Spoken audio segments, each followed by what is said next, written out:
And we are back. Here we are in the room. That is the kitchen. We are in the kitchen. Welcome.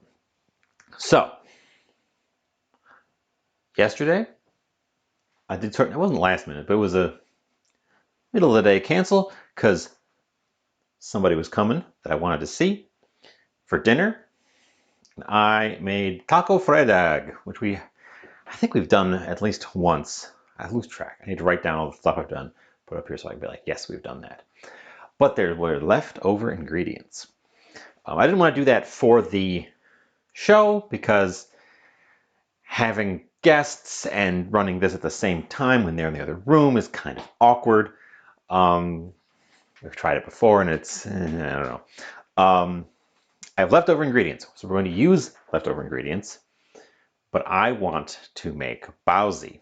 So I'm going to take the taco ingredients and turn them into Chinese style steamed buns, which I've done once before and worked well. So we're going to try again and practice that concept.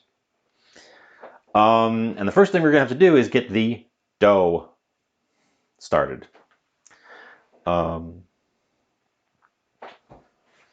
already got out the sugar tube and the tower of flour. Let's slide over here. Make sure there's nothing. Just clean this off. We're not going to use it immediately. It's going to start in a bowl, so we should get out a bowl. And a scale.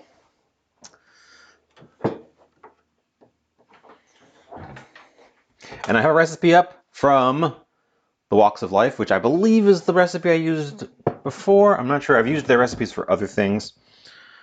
Because some of these bao recipes were very complicated, and I had like add this and this and this and do this in this order, and I feel like they shouldn't be that complex. I feel like you shouldn't need honey and sweetened condensed milk and regular milk and sugar and like all this sort of little sub variations for just a basic bun. So I hunted around until I found one that was just a basic bun. We're gonna need to get the yeast out. Yeast is in the fridge.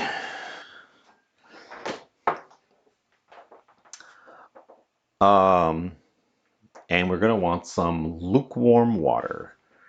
And all of these are weirdly low moisture recipes. So I'm gonna get the water hot over here, and it's just going to cool down on its own to a reasonable temperature.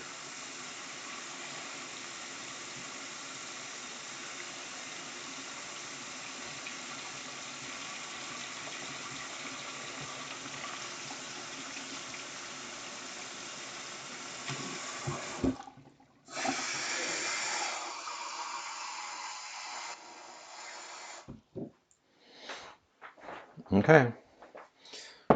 So just tap hot water.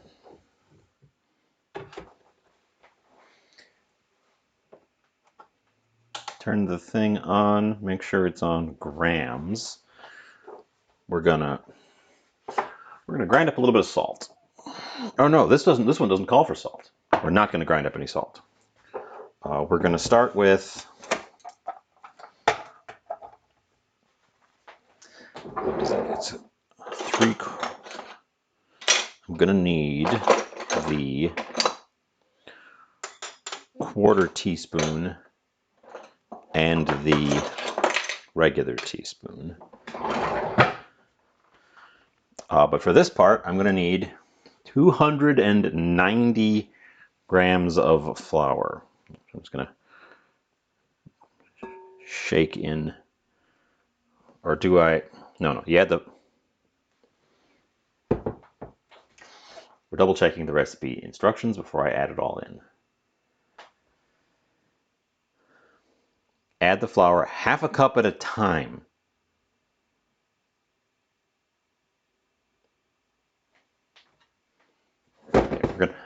going to follow the recipe. We're going to do it correct.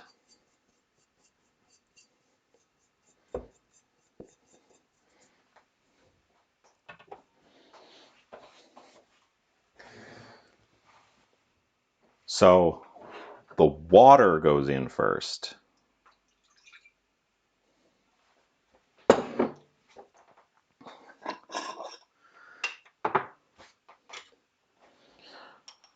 Then the yeast.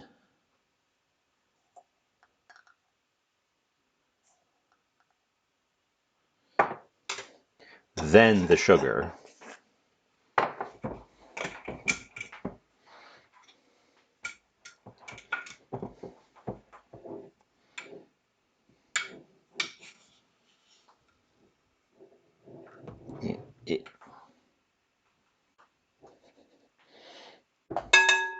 And we whisk it together to form a slurry. This whisk should be fine. We want the sugar to dissolve, we want the yeast to dissolve, and then we want this to bubble for us.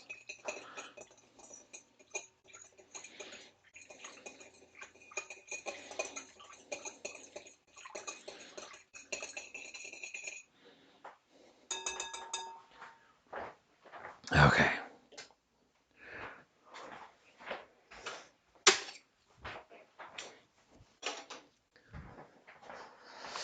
We're going to pop him off. We're going to get a separate bowl to weigh out the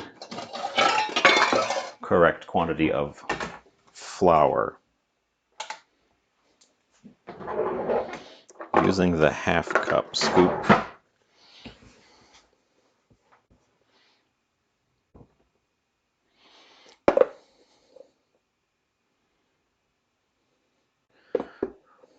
I'm mildly distracted today on account of my high degree of hunger.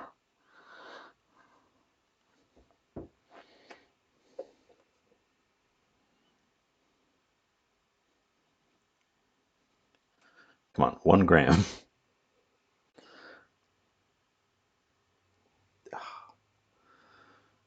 Nope, that was 1 gram. Okay.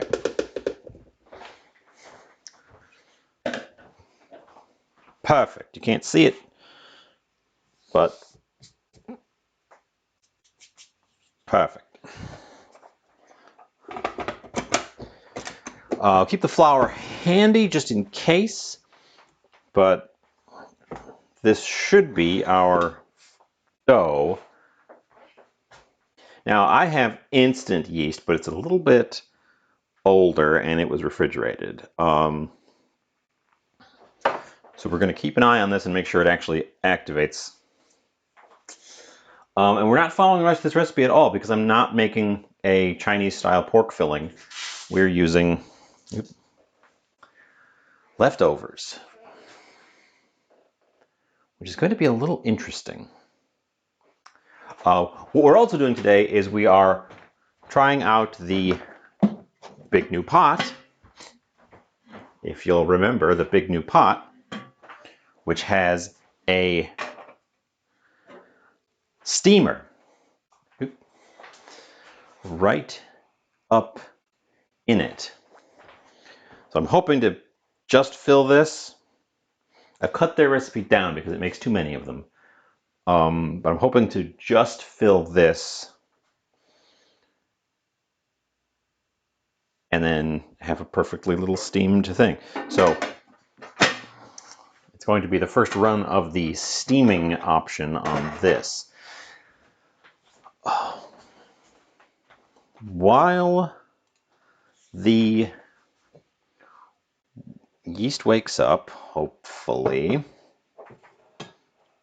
let me get out our other ingredients and talk about what we did yesterday. The main event is here. I had a pork loin that I pressure cooked in a mixture of water, pork stock, garlic powder, onion powder, oregano, paprika, smoked paprika, ancho chili, cumin, salt, black pepper. Is that it?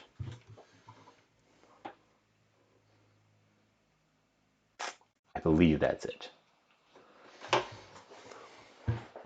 In the magic pot, we used the pressure mode until it fell apart, and then I just shredded it with some forks. I'm going to mince this down a little bit further. This is going to be the basis for our filling. So it already has some seasoning in it. I also saved some of the juice here in this little container. There's more of it. There's more of both of these things. There's a lot. It was a big pork loin, which has sort of solidified and separated. But a lot of the flavor is still in the juice. So I want to get that flavor mixed into this meat. So we're going to cook them together. Now, and this is also still a little bit too watery, so we're going to end up cooking them in a pan together. And we still have other odds and ends too. There's some cabbage, there's some radishes, there's some corn. We can sort of make a mixture that is the taco Fredag filling with the various things, and then stuff that in our little bao buns. And that's the plan. That's today's overall plan. I'm real hungry today. I did not eat a proper breakfast or lunch this time, so I might get distracted by food, and we might have to just nibble on something.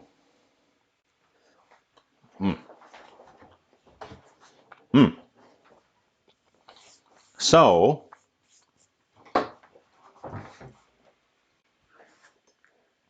let's see, we put some onion and then a bunch of the stuff's already chopped up because it was ready for using in tacos yesterday. We're going to move these guys aside.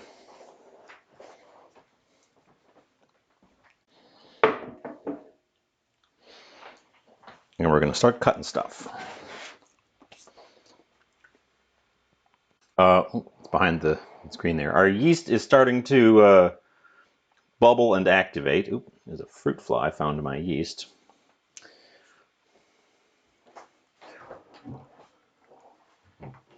And I'm going to chop the meat up a little bit further.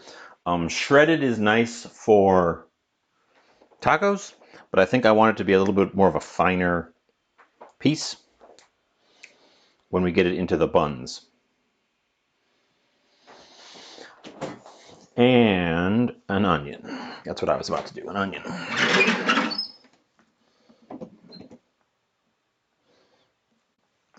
We could do pickled onion. I have some pickled onion because there was some pickled onion for the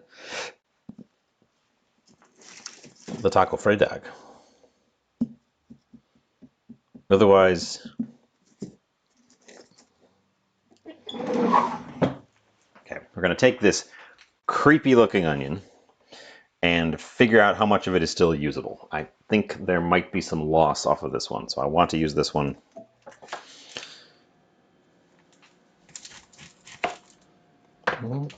Inside the root end still looks nice. Ooh, but it looks really bad up here. I might not get discount onions ever again, honestly. These have been a little bit on the...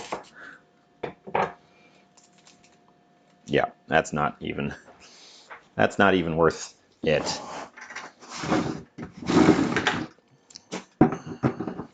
Okay, make a note. Onions in the discount bin, not a great idea.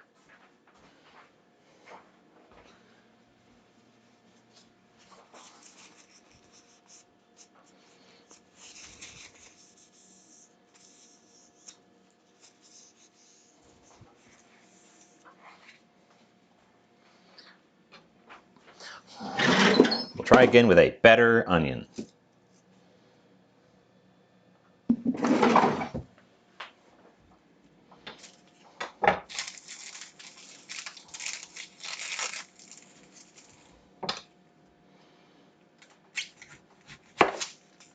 Oh, this one too. Oh, right in the middle.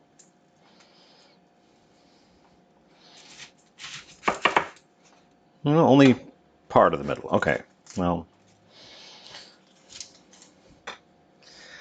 that's fine, I guess.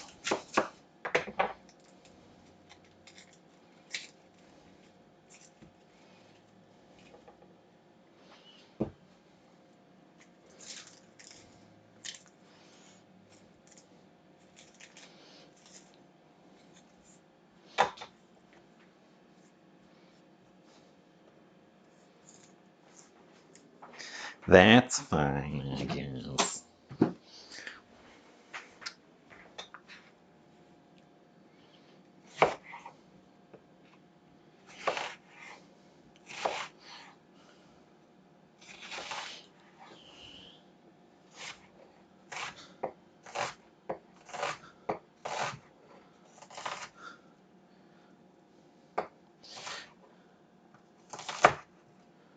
Okay, I'm cutting them a little bit coarse because I'm intending to cook them down.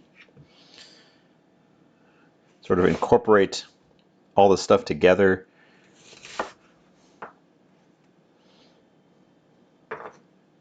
Into a filling.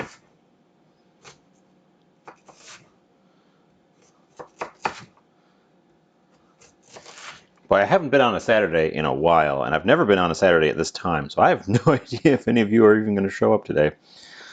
I assume somebody's going to poke their head in at some point and say, "Hey, what are you doing on a Saturday?"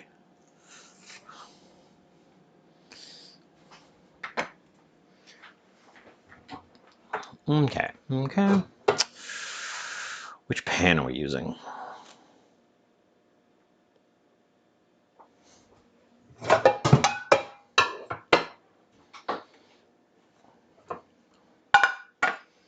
I'm using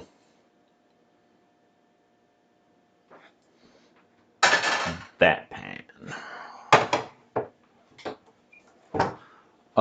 With a dash of neutral oil.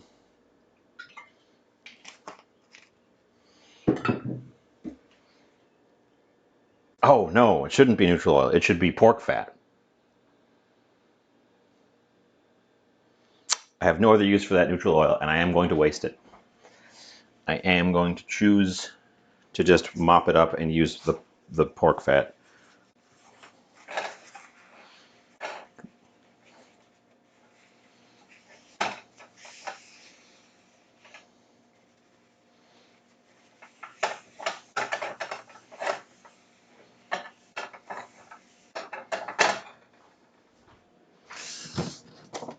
Because we have that from the drippings.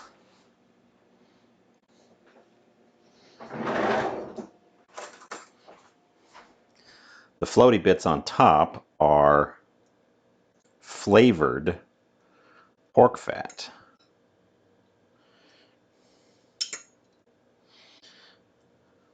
Which I want to incorporate in here anyways, so we'll just use that as our cooking base. Put that guy there. Heat on. Okay. Okay.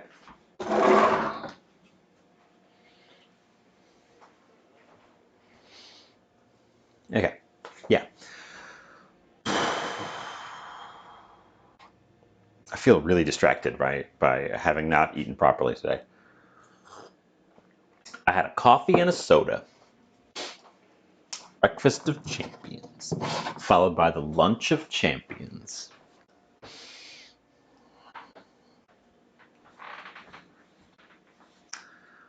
So we're going to let that melt a bit, or all the way. And then we're going to throw the onions in there and get them cooked a lot of the way down. Because I want the onion element to be really, really cooked out. On the other hand, the sweet corn. Oh, I should cook out some cabbage too. I want the sweet corn to be more recognizable. I don't want to cook it to completely to death. I do want to cook out some of the cabbage. While that is starting to melt into the pan, we're going to come back over here. We're going to move our onion board out of the way because my yeast, it's not vigorous, so I'm a little concerned, but my yeast is active. So I'm going to start adding flour and combining because I need to get the dough started or we're going to be in a bad way. So you're supposed to add it half a cup at a time, it said.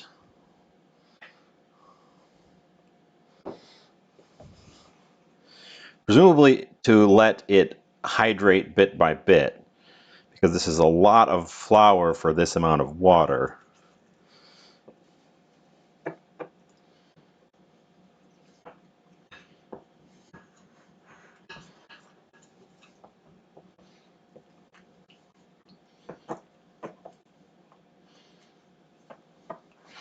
You actually could still use the whisk at this stage to really get it in there.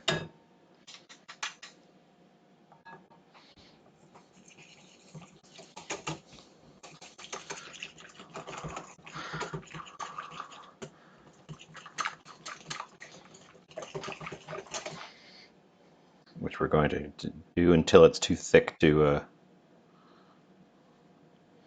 whisk, and then switch to the spoon. I have to assume that the idea here is that you're going to work some of the gluten bit by bit as it incorporates, and get good hydration starting early, so that the flour toward the end becomes easier to incorporate.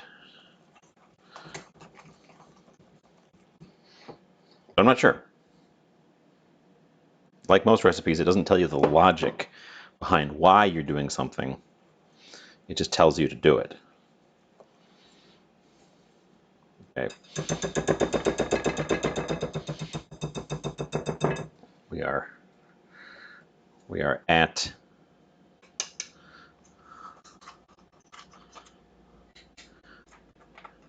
too thick to whisk stage. I can hear my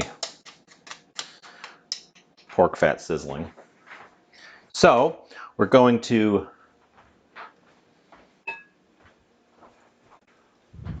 stop momentarily, slide over here,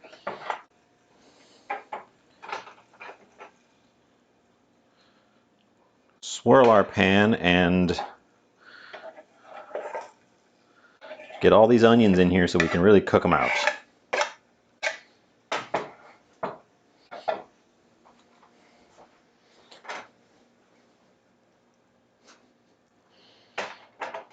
And slightly down on the temperature. Come back, because we're going to finish the whole thing. Yay! Hi!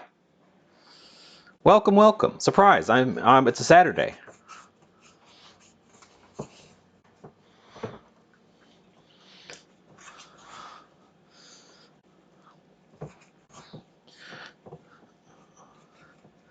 How's it going? TK, you're here too. Hi, welcome, welcome. Surprise Saturday. We are kind of test driving a Saturday stream, but also kind of just making up for the fact that I was busy yesterday. But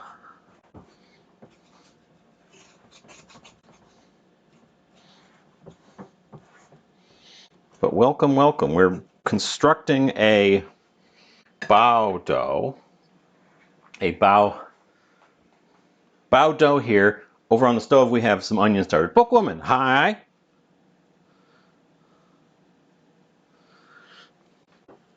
I'm supposed to add the flour bit by bit and incorporate it. And then when we get to the kneading, we're supposed to knead this without adding any more anything to it until it is super smooth and all incorporated. And this is quite a bit of flour. So there's going to be some hydration difficulties, I think. Nope. Okay. We're getting the little silicone scraper scrape it down. So yeah, a friend was in from out of town, and I wanted to treat them to dinner. So I made yesterday taco fredag with a pressure-cooked pork loin. The pork loin produced more meat than we could eat collectively. So there's leftovers, and I am repurposing the leftovers into this. So these are not going to be Chinese flavored bao. These are going to be Swedish taco flavored bao, which is going to be a little bit of an oddity, but here we go. I can't imagine the flavors are going to be bad. They're just going to not be traditional. This also gives me a chance to incorporate some of the jus from the pork back into it, because a lot of the flavor ended up getting lost in the drippings.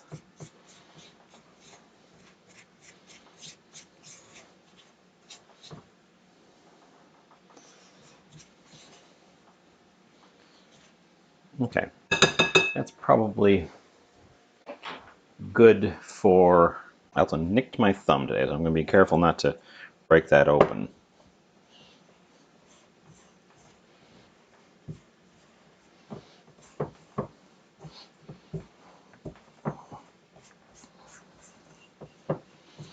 But it's supposed to be a pretty low hydration, but well worked and sort of pillowy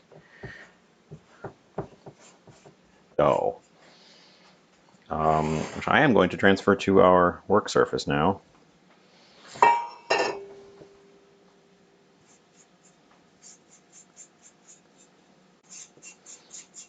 think it's supposed to be low hydration because we steam it at the end, and if we had it be a wet dough to begin with, it would just be like a soup when you steam it.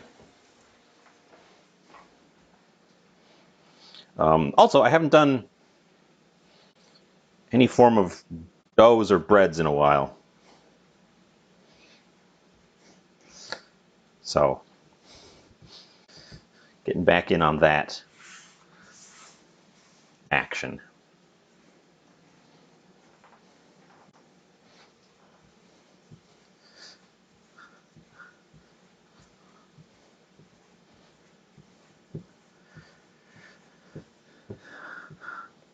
Yep.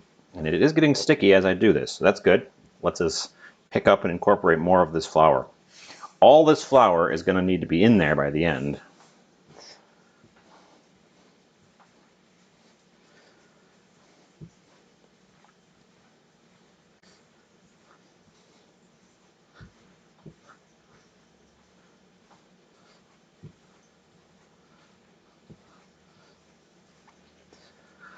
So,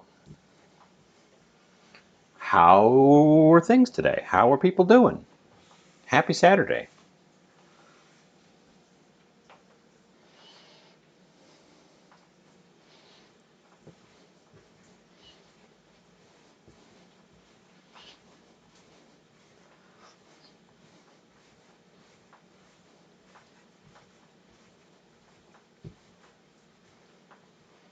Bunch of wings. That sounds good.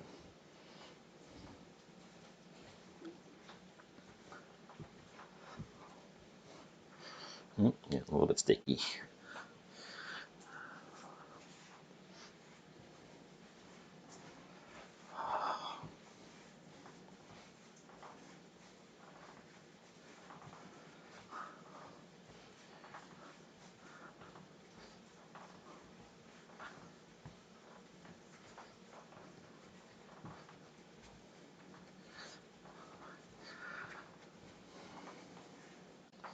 You know, I've had a lot of chicken wings.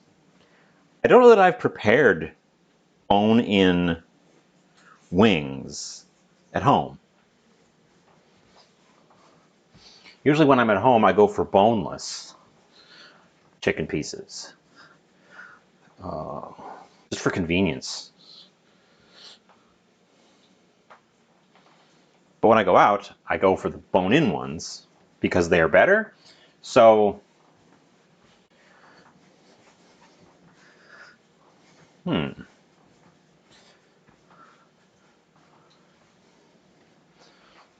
Did this call for any oil? I remember one of the other recipes called for oil. And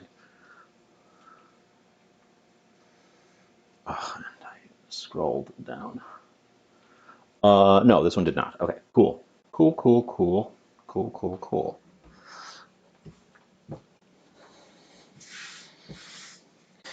It just occurred to me as an interesting thing where at home, it's all boneless because I don't want to deal with cooking the things in the bones. They cook slightly differently. You get better flavor, but you get some temperature difficulties because the bone heats at a different rate.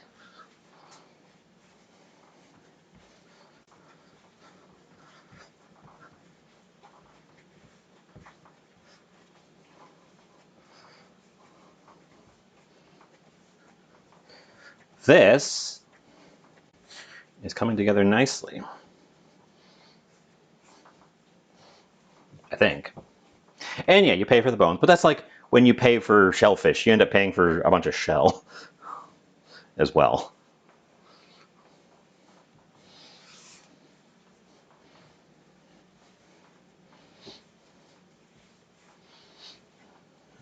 You know, when I started, it looked like it was going to be too much flour, but incorporating it bit by bit, as the recipe said, has given us a nice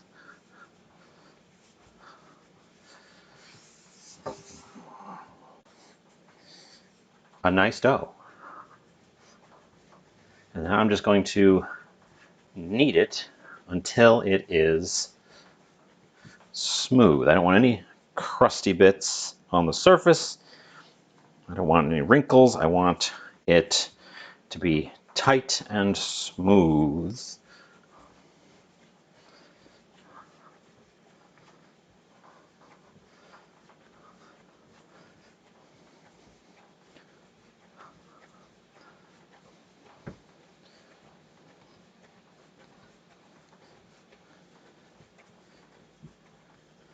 Oh.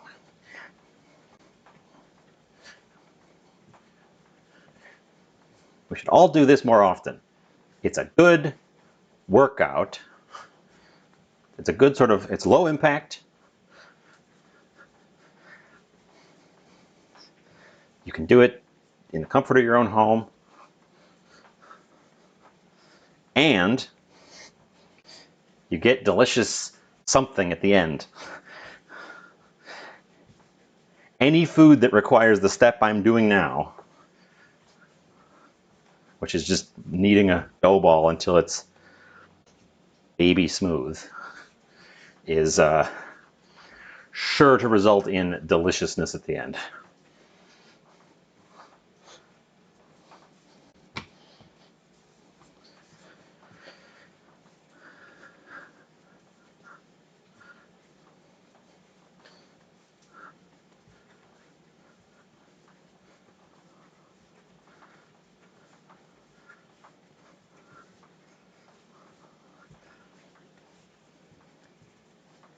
My onions just made a weird noise that sounded like a bird, so I'm going to go check on them. And also, this, he's got his wrinkles. He's very smooth, almost like skin on the surface.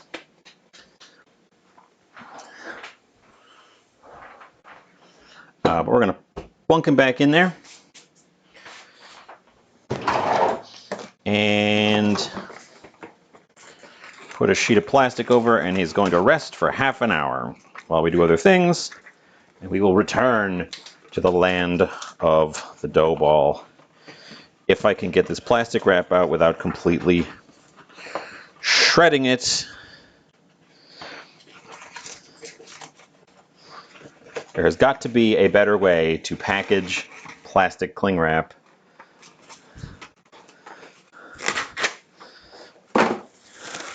than that. Right? You'd think so. You'd think so.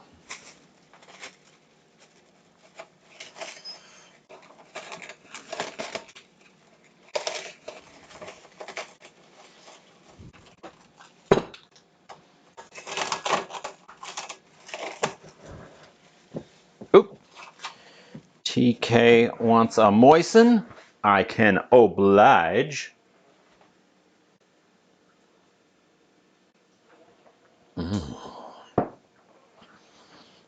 Moist.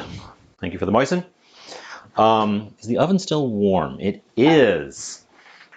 I was curing some oil onto a pan earlier, and the oven is still at the stage of being maybe a little bit too warm. The pan is, for sure.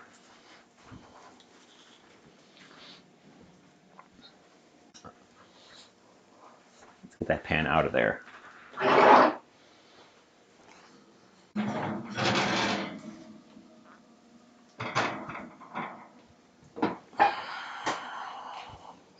This pan, my large cast iron, actually, which is not burning my hand, but it's a little bit uncomfortable to touch. So I'm going to get it out of here, let it cool off in the air.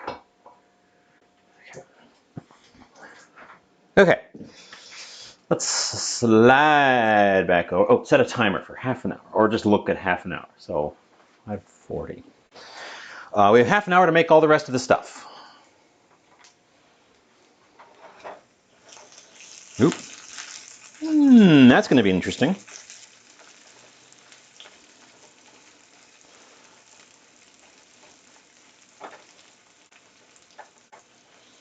That there, little toasty edges on our onions actually look really good.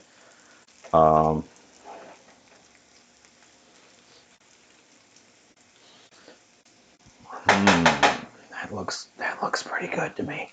That looks pretty good to me. What else? The cabbage. That was the other element I wanted to throw in and get cooked and softening. So we will come over back to the here. Grab some red cabbage, which is in shreds, but I want it in more of like little shreds.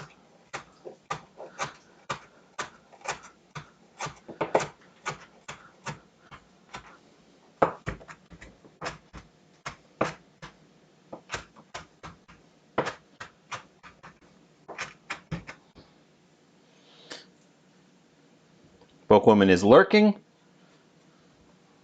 Lurkers are always appreciated.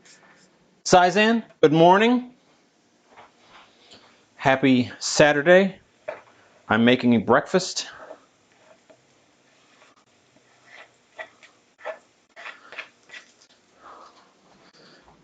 Spear is also lurking. Lurkers are appreciated.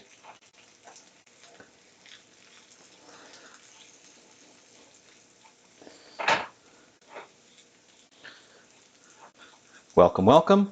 Hello, hello. Happy Saturday.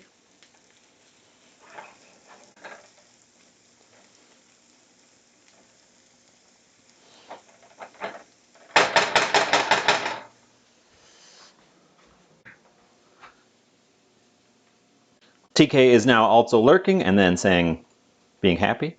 Oop, oop, oop, there we are. Onions, cabbage. I feel like the corn should get cooked.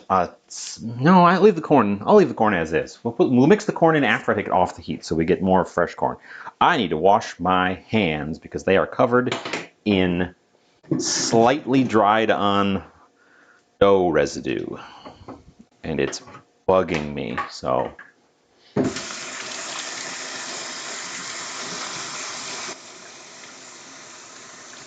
The pork is already cooked, of course, but I am going to mince it up and throw it in there when we put the juice in to really get this juiced up. Everybody's using emotes.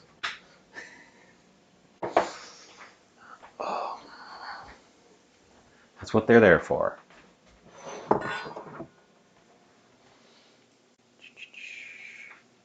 So, here's the pork. There's so much of this. I'm probably going to end up doing another leftovers thing with pork on Monday, just because I have so much of it.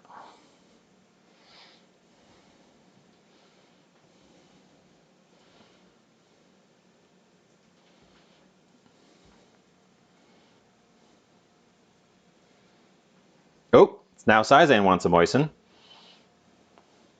Perfectly timed moisten. When my hands are all glooby.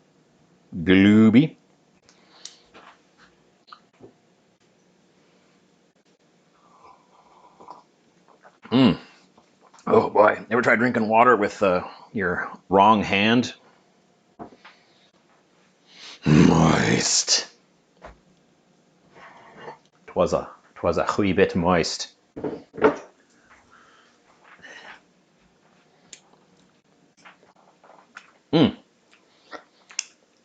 A lot of the flavor ended up in the juice, but there's still plenty of flavor in these guys, so, or in the meat directly. So I want the shreds to be a little bit shorter than they were when I just shredded them with a fork. So I am going to just, this stuff is so tender from having been pressure cooked that I'm just gonna mash the big knife through it and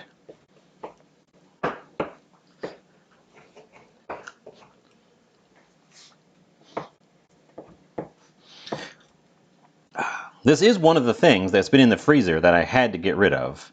It's been taking up room. The problem I've had with this particular one is this pork loin was so big that anything I did with it was going to be too much, unless I was serving like a whole party.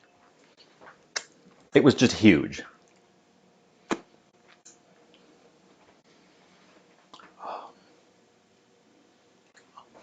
Shot of vodka. I don't think I'm prepared to do. Oh, you guys were on the wrong end when I was doing alcohol for redemptions.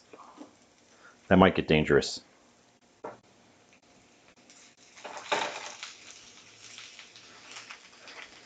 In fact, I think that might be against terms of service.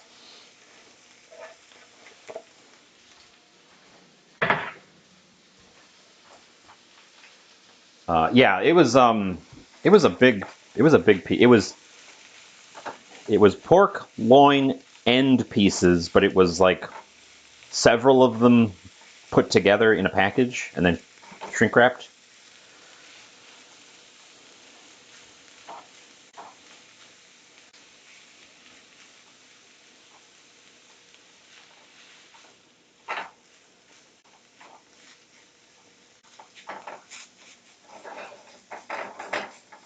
Okay, and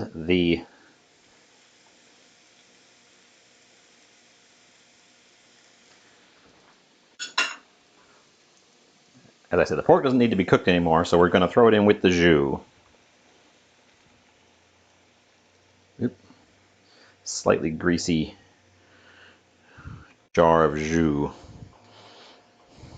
Because the jus has a lot of the seasoning and flavors still in it. And I want to get those incorporated, and I also want the liquid to cook out a little bit to sort of thicken this up into a sauce.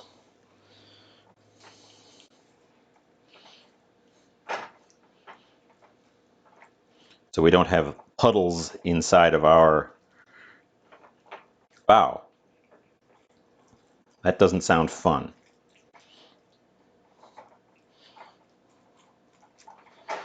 And I have more jus if I want to jus it up even more. The remaining jus just got to sit in the magic pot because I wasn't sure where to put it because the volume was so quantity. I need to take the time and just cook it down. Did I just say the volume was so quantity? That wasn't a good sentence. I need to take time to just cook it down because it's pretty watery. Because I had to add a lot of water to make sure there was enough to get steamy.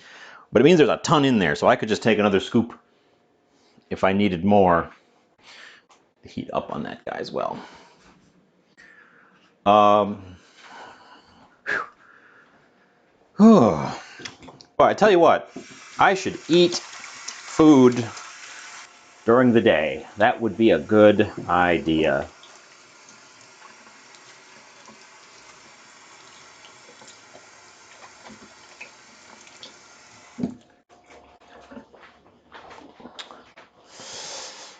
While that, we don't want to cook the spatula.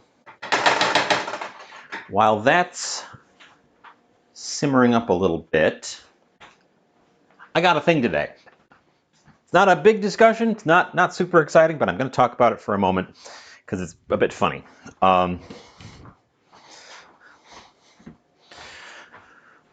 So all of my local grocery stores have stacks and stacks of this stuff, and it is going for just like cents on the bottle. I think it's like 40 to 50 cents per bottle. It's they're trying to get rid of it. Everybody has a ton of it and they're trying to get rid of it. 20th anniversary of Baja Blast. And I don't like Mountain Dew, so I normally don't get Mountain Dew at all. But I was curious because this stuff was so... Here, let me make it the thing bigger. I was curious because this stuff, not a sponsor, there's so much of it.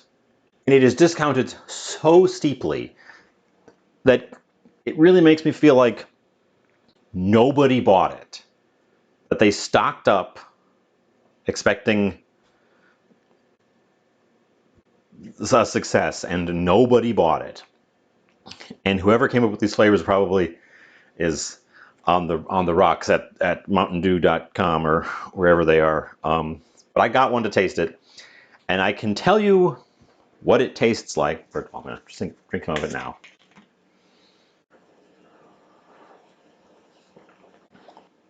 And probably why it wasn't as... It claims to be mango lemonade flavor. I get neither of those things in it. What it tastes like is the syrup from a can of peaches in syrup. That is what the flavor of this drink is. If you like that flavor, that's what the flavor of this drink is. It is sickly sweet, cloyingly sweet. In a, but it still has like the acidity of a soda. I wouldn't recommend it. Honestly, I only got it because it was dirt cheap.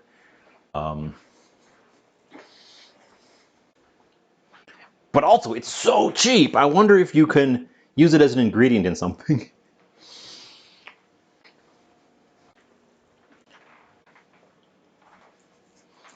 So that's the story of the weird Mountain Dew.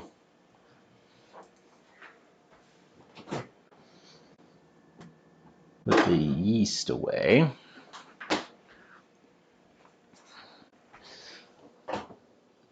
Our dough ball's getting bigger in there. It's only been 10 minutes.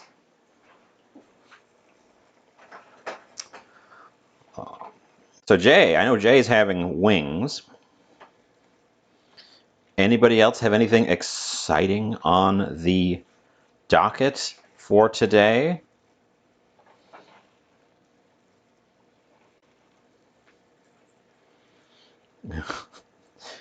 I can already tell that this is going to be more than I need as well. There's going to be leftovers of this, which I made out of leftovers.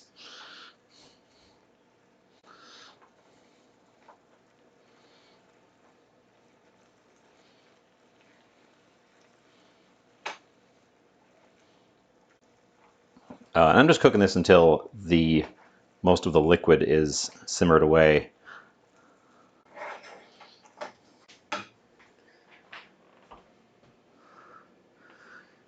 Nathan's hot dogs with pasta salad, lazy dinner. That sounds pretty good, though.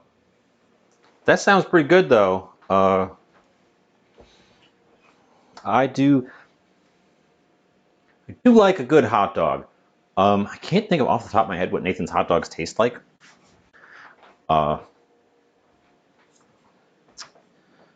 What sets them apart? But they seem like they're in that sort of realm of better than Oscar Mayer, but not like real fancy. I do like their pickles. Nathan's brand has a really, really good pickle, jarred pickle.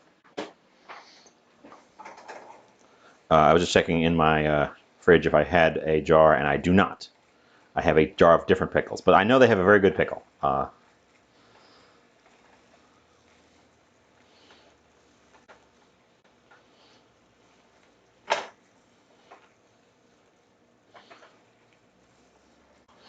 Gosh, I'm almost thinking I should not add the sweet corn to this just because the sheer volume of this is already a bit too much.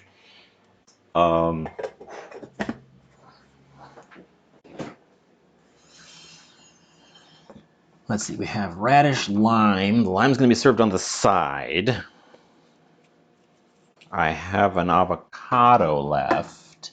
I'm trying to think. You're probably going to want a sauce because fly. You're probably going to want a sauce because the way I'm cooking out this filling, it's not going to be very saucy, so it would be a good chance to add a quick sauce. Oh, actually,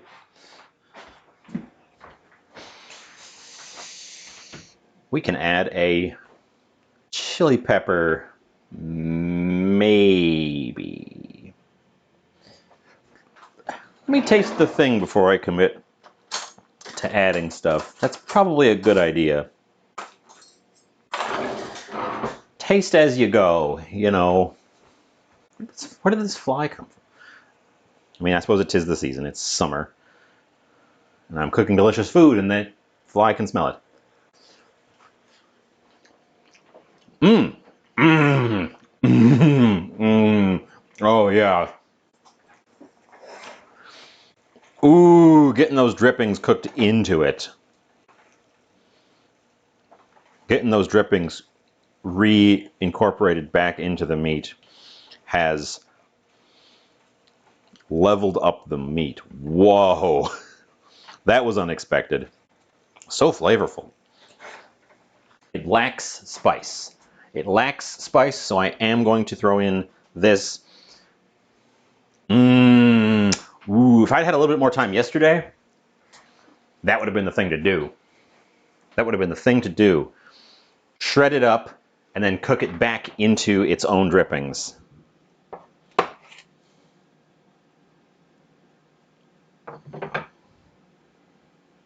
What is that weird spot? Oh,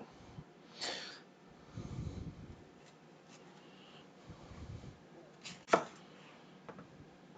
Ugh.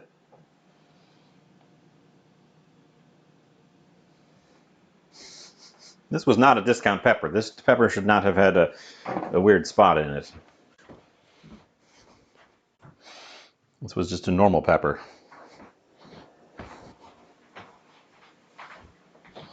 Anyway, we're putting a jalapeno. Fortunately, I have more than one. Jalapenos being ridiculously cheap. Yeah, that one's perfect. What happened to that first one? Critter got in it.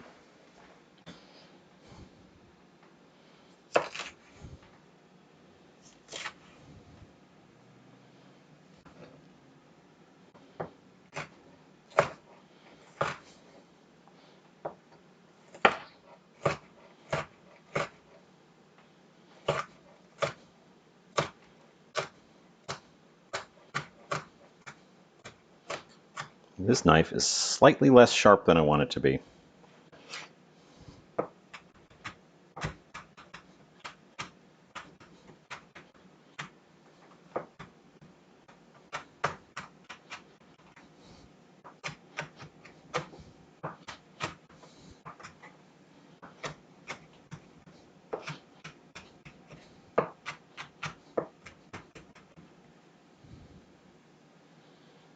Okay.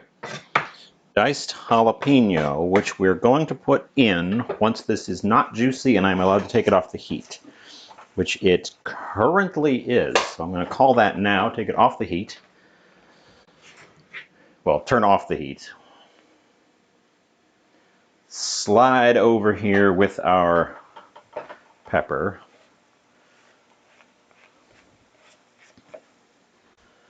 Throw that in along with a handful of the fresh sweet corn.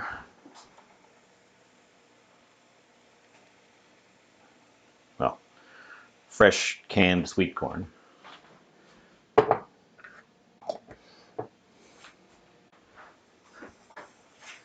And get those two things stirred in without a bunch of full heat, so they're a little bit fresher. Going into the final mixture.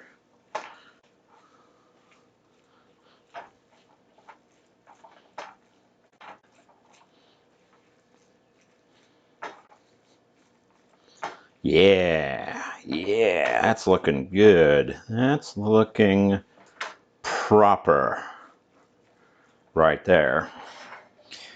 Too much of it. 100% too much of it. Literally, I think twice as much as I need. Oh well. What is our timer looking at? 10 minutes left on my bun.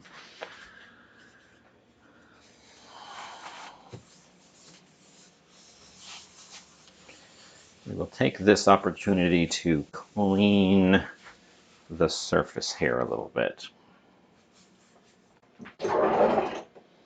Scraper, scraper.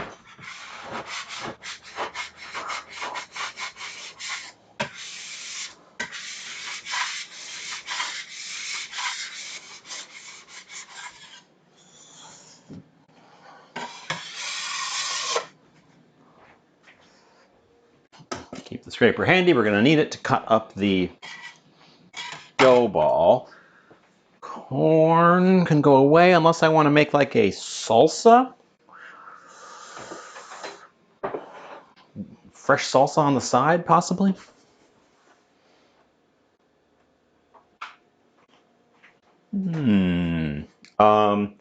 Since I have 10 minutes on the dough, which is getting big,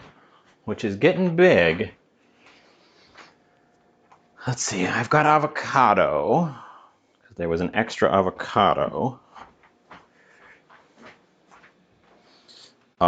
This stuff just wants to cool down because you don't want to put it in blazing hot.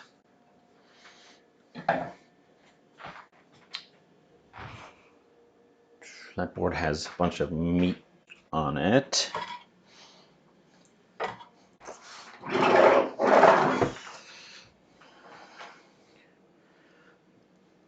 I'm trying to picture, I feel like the guacamole would be too thick to be a sauce for bao. That you want something more watery, not watery, liquidy to get that dip in there because the bao itself is kind of spongy.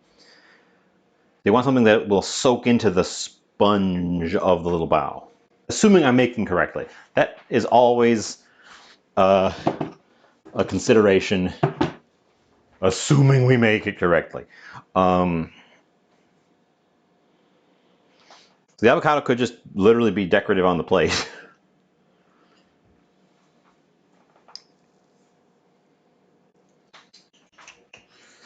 This tomato,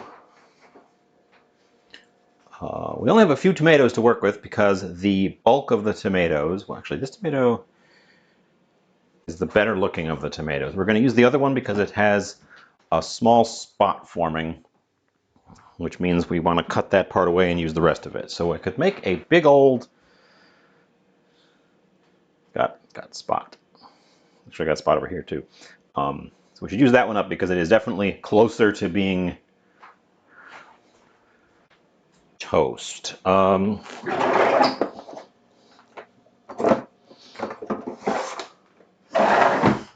just said I want something more liquidy, but if we're using a tomato, we are not going liquidy, we're going chunky. This is the knife that I just cut my thumb on today. This knife is very sharp. I had it professionally sharpened and it definitely worked out.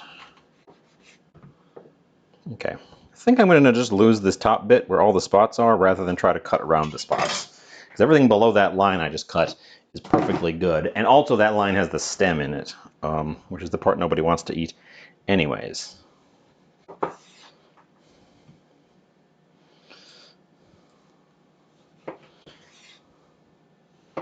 But you can see how sharp this knife is. It just is just gliding into this tomato with basically no effort, lining it up, but I'm not really having to press down very hard, which is how you want a knife to be. That is a properly sharp knife.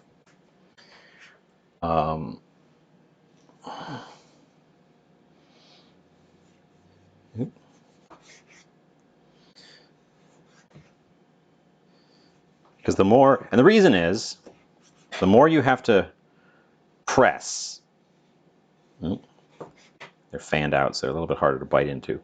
The more you have to press down, the more likely you are to slip, because the more muscle you put into any action with the knife, the less fine control you have. It'll be easier to cut if I do it this way.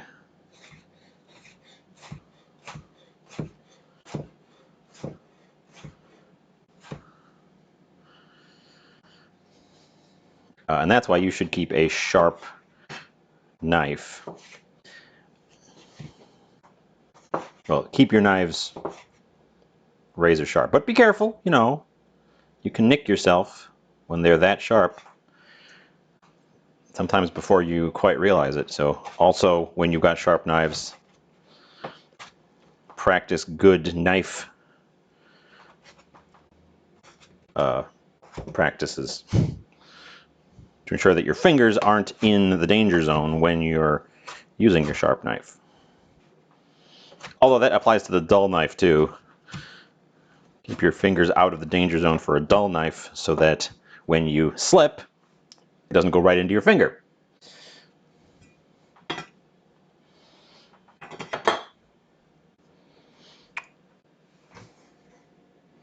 I guess I'm committed to making a sort of chunky salsa to go with these, which is fine.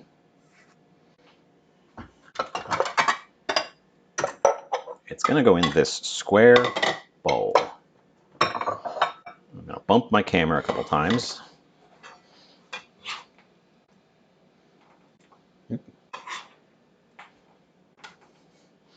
going to improperly use the knife that I just said was razor sharp as a board scraper.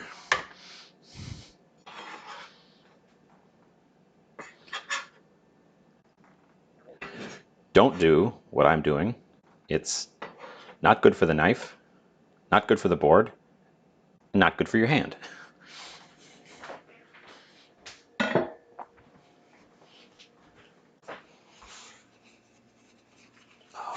So I don't know about where you are. My local, it's not local. It's a regional grocery store chain. But they just do free knife sharpening at the butcher department.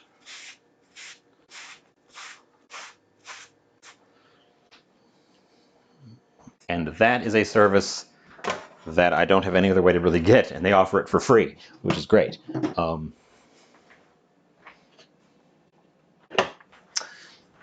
See, I put pepper in the bao themselves. Would it be wrong to just chunk up the avocado and mix it in here and have like a chunky avocado salsa? Is that a thing?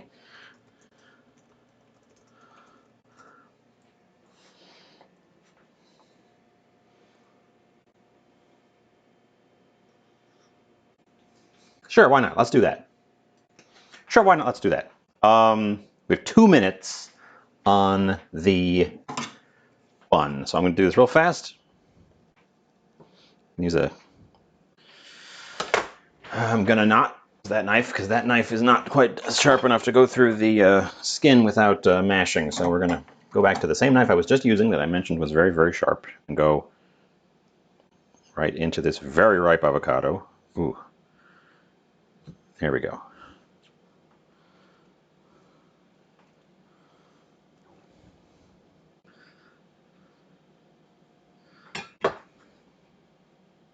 Ooh! He's gone weird. I just got this guy. Huh. Well, I guess I'll throw that one out. That's sad. I've got one more. I'm having sad times with some of my vegetables today.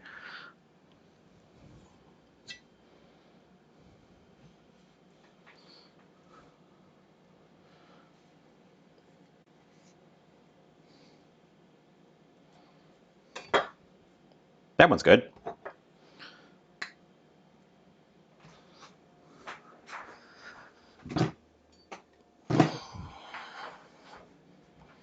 And the easy way to peel an avocado,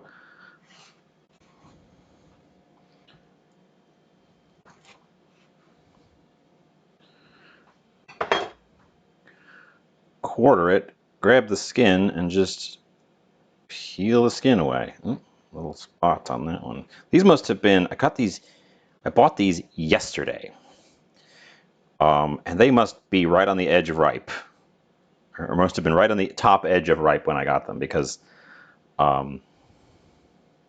they seem a little bit overdone today.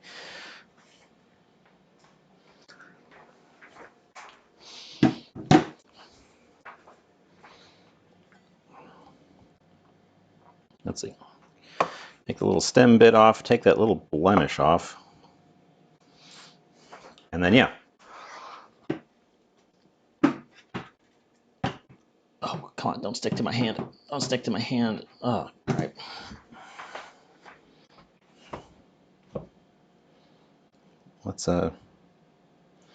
That's just part of the pit skin.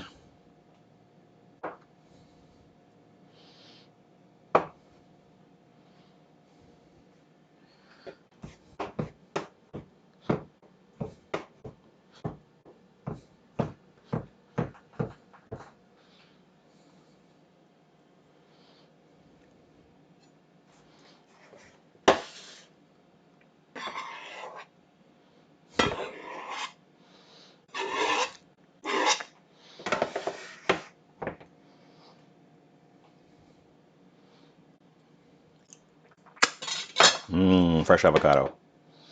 Little brown speck. And an onion and some lime. We're over time by a minute on my dough, so we're gonna move on to that. We have ample time to come back to the salsa as we progress.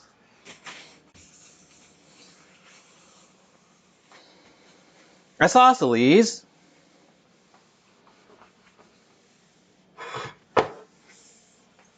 Pizza dough. Pizza. Pizza. Isosceles helpfully set a timer, I think. Let me pull a recipe again.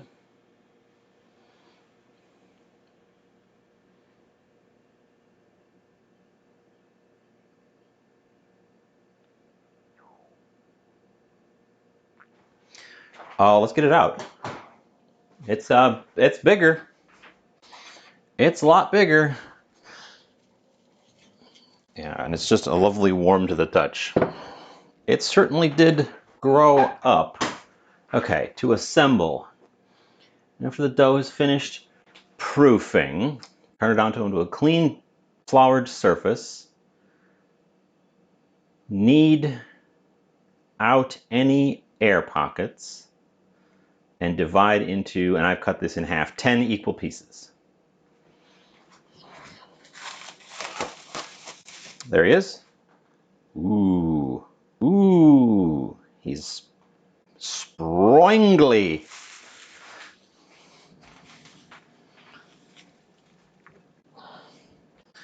I wish I could set the oven to the temperature that it is right now. That would be perfect. As it stands, I just happened to have residual heat in my oven that was the perfect temperature for this.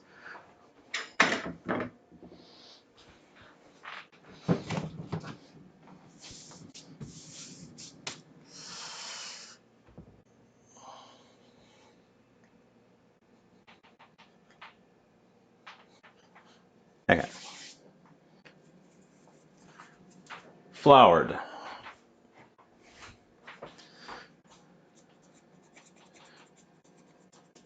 Ooh, he's sticking to the bottom.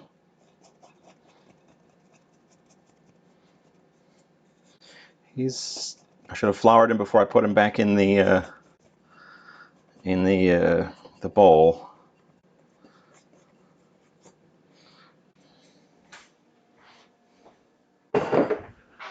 Got him. Got him. He pokes and he bounces back. We're supposed to knead any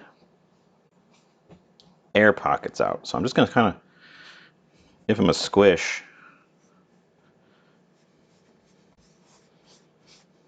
To deflate him.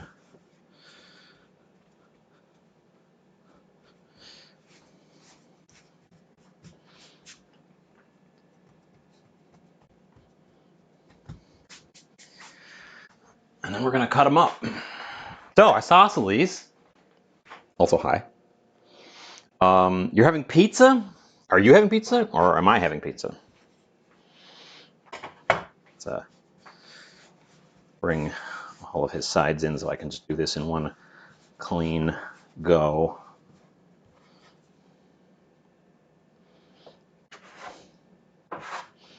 That's a half.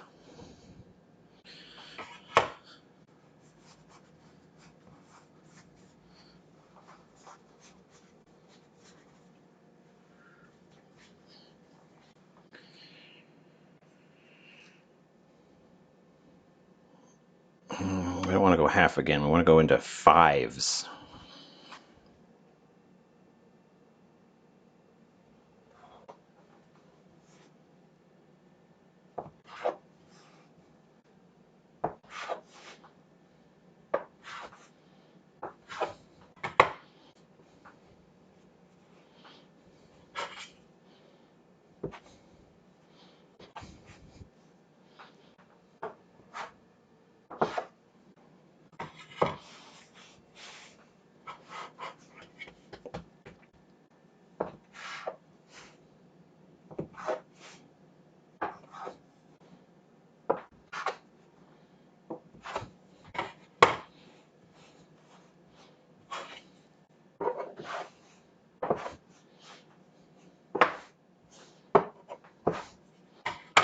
Fives, that one's a little bit small.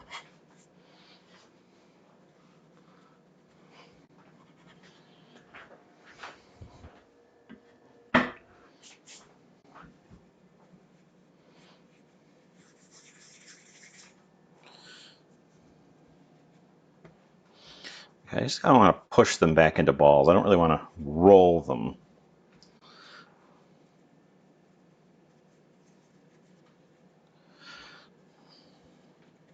Because we're going to roll them out into circles.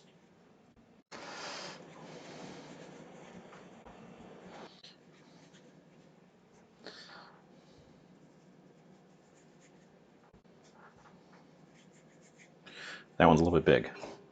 And that one's a little bit small. So they're going to be slightly different.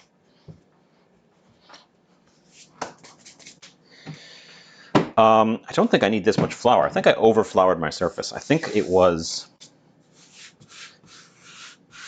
just the barest dusting, because it was a pretty dry dough to begin with.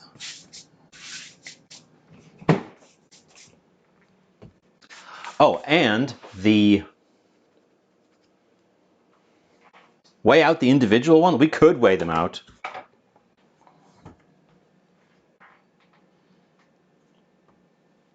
That one's 46 grams. That one's 47 grams. That one's 50 grams. That one's 32 grams. That one's a baby. 50 again. 40. So these guys all came out the same size. That one's a little bit big. These guys came out the same size, these guys came out the same size, and that one's a little baby. The issue is I don't really want to break part of these off to add it to that one, so this one's just going to end up being small. We're just going to end up having one small one and a couple of slightly bigger ones, and then a bunch that actually came out almost perfect. Scale away.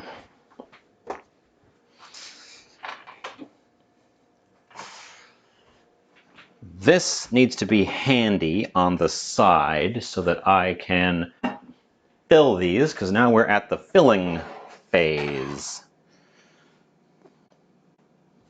I'm going to push them over here, put this on this side, and then push them back.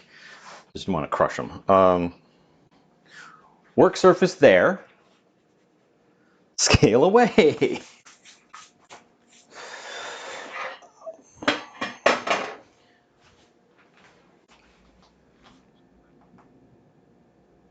And then they're each going to want a little parchment square. Because I think that's the best way to do it.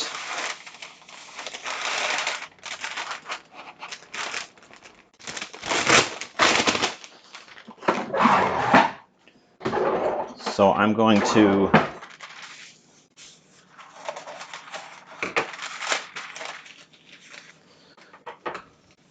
probably too much parchment.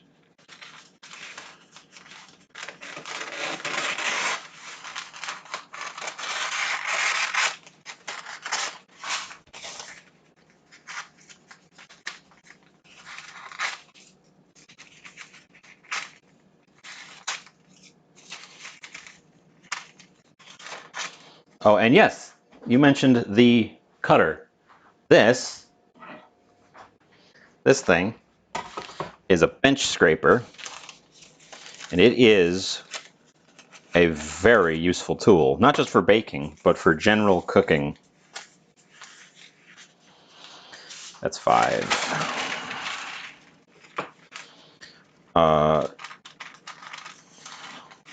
It's just handy to have. This is what I should have used to get the tomato off of the board instead of the knife. It's just handy to have a thing that you can quickly scrape a flat surface.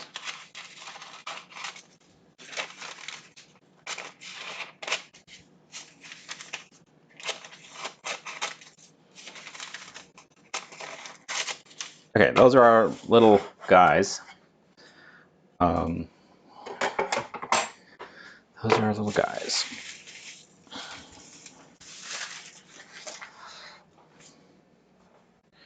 We grab one of these, we grab our pen, and we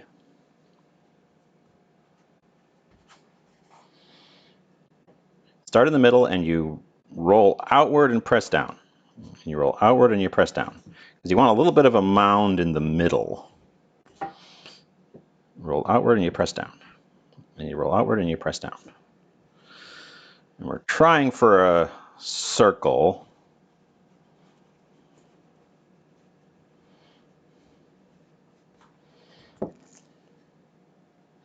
And they should be about...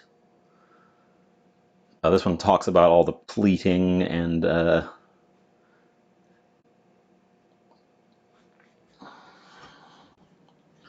goal is to flatten the dough out in a circle, leaving it a little bit thicker in the middle than out on the edges. Oh, and we are using this thing that came with my big crazy pan. So we're going to keep that handy so that I can put my guys directly on it.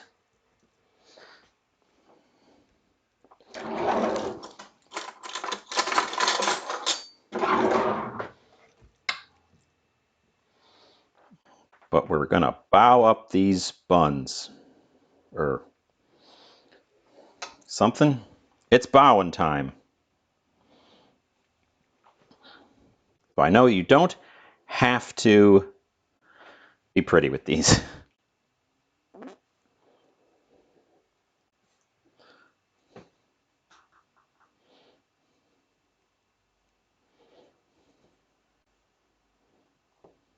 You just have to make sure that the top pinches shut. And there you have it. One little baby bao. And then he gets put on a little piece of paper and on the steamer thingy. And then we just do that 9 more times.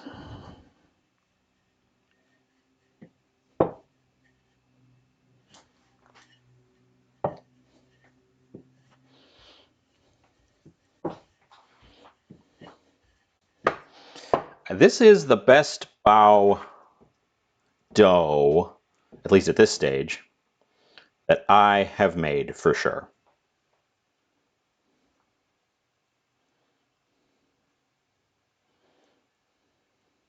And it's stretchy, so you can be generous with your fillings and kind of stretch the wrapper around them pretty easily.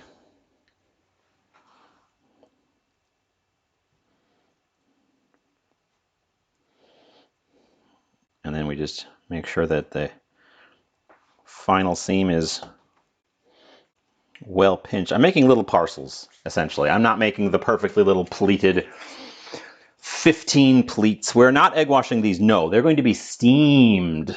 What filling am I using? Rayuya, welcome, welcome. So yesterday, for a friend who was visiting, I made taco fredag. I made a Swedish taco Friday spread. And the meat element was a seasoned pork loin that I pressure cooked so it would just fell apart.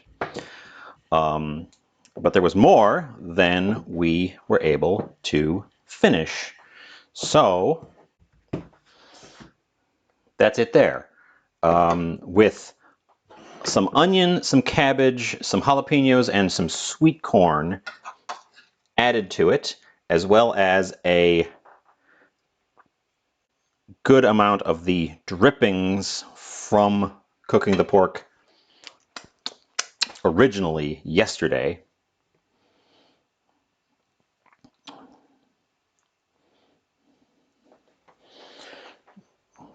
Don't reinvent the wheel, just do it the same way.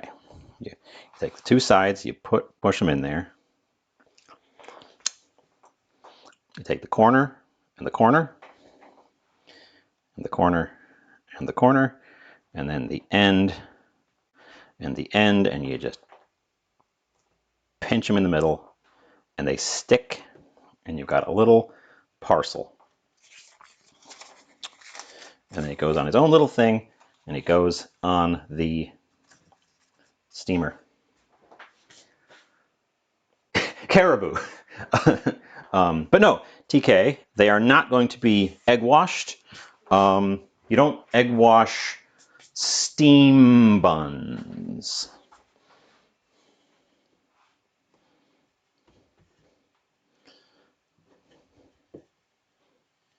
At least not to my knowledge. I've never heard of that. There probably is somewhere some egg washed steam bun. I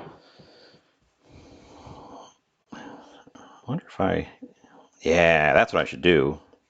Pick it up after I've rolled it out so that it's not stuck. It's easier to unstick.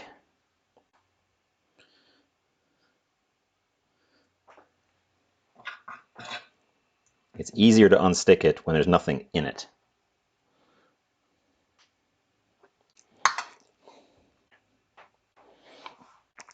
So yeah, we're using up leftovers because the corn and the cabbage and the pork and the jus and also the extra bits, some avocado, some tomato, extra jalapeno. It's all leftover stuff from yesterday, and I'm repurposing it into Baozi.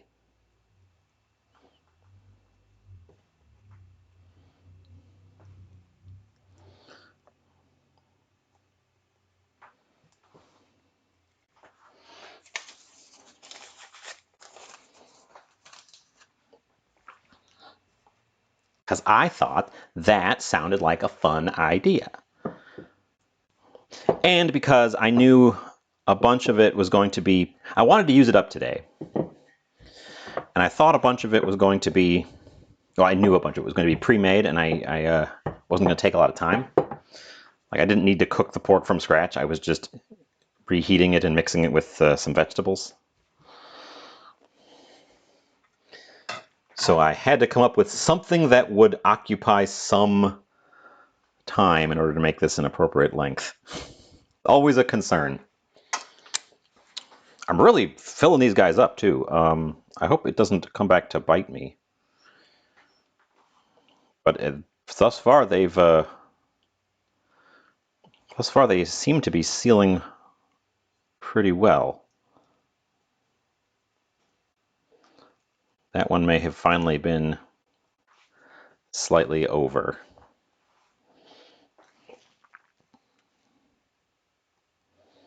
But as long as the top pinches together, it should be fine.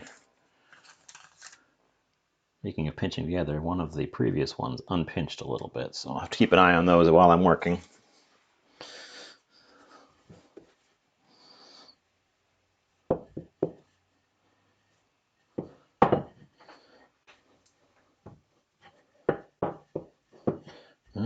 I ended up with a funny shape out of this one.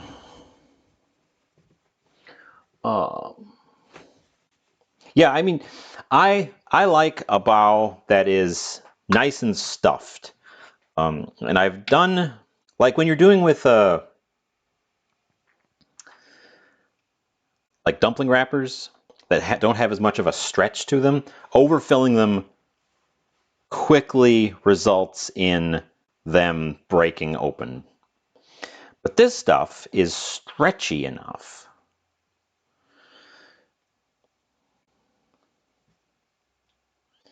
This stuff is stretchy enough that I'm having a pretty good time just kind of. I don't want that oily. If we get the oily filling in between that pinch, it won't want to. Yeah, see right there. It won't want to adhere. So be careful not to do that. That's the only concern, is that we have to make sure we don't pinch the filling. Let's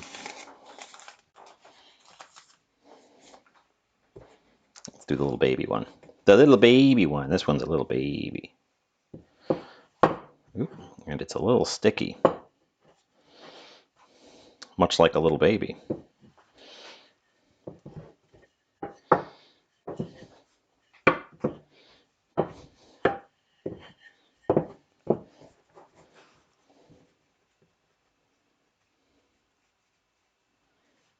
So, smaller dose for this one. But yeah, I think a bao should be filled generously. Oh, they're sure. They can still pop, especially if the fillings are liquidy. But in the folding stage, dumpling wrappers are more likely to break when you overfill them, because they don't have the same stretch as a fresh, springy dough like this.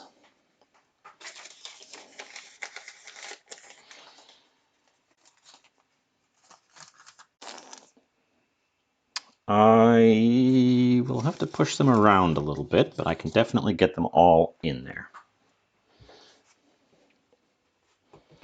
And then it says, if you'd rather not pleat the buns, simply pinch the edges of the dough around the filling and seal tightly. Oh, that one's okay. They're sticking slightly as I move as I get along with them. So we probably should flour the pin here.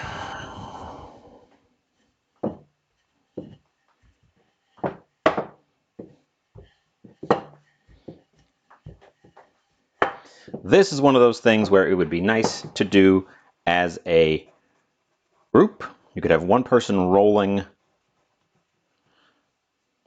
or as a team. You could have one person rolling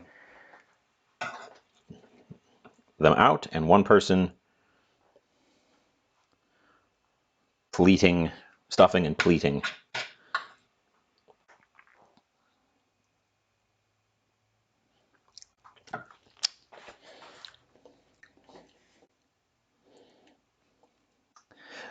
If this works as well as I, at this point, believe it is going to, this might be my go-to bao dough recipe.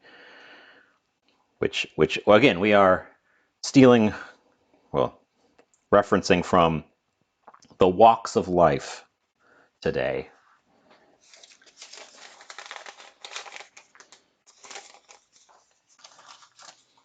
Walks, of course, spelled with an W-O-K.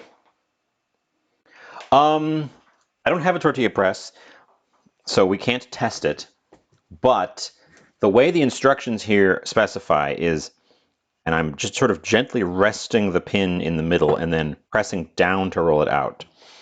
A tortilla press applies flat pressure, whereas this is supposed to leave it a little bit thicker right in the middle, which creates the base of the bao, which gives it a little bit more integrity. I don't think it's strictly necessary, but it is the traditional way to have these, is that the base is a little bit thicker. The bottom underneath the filling is a little bit thicker.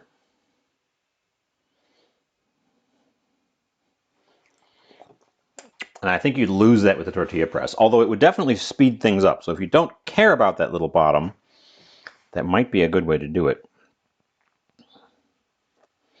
Having another person would also help because the last couple of dough balls here are definitely trying to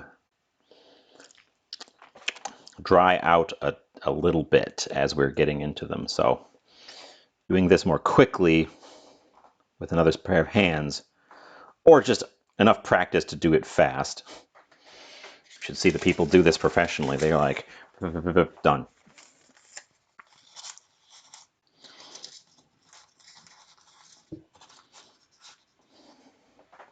Okay, this is our last one though. And yes, TK can be our taste tester. That's the third and most important job in the dumpling bun making team.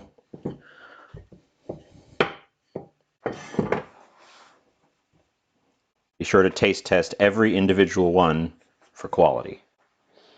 We have less extra stuff than I feared. Still a little bit of extra, but less than the huge quantity I thought I was going to have. Okay, and I have licked my fingers several times, so we're not in sharing.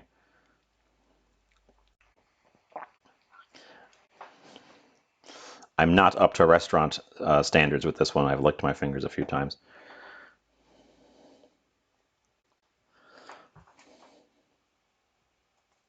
Okay, last one. On the thing, on the thing. And there they are on the thing.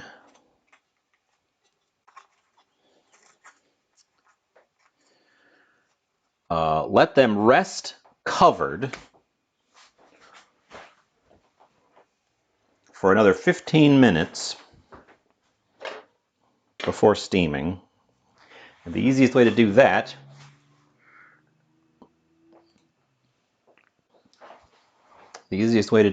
is to put them in there. This is going to be the thing that we steam them in.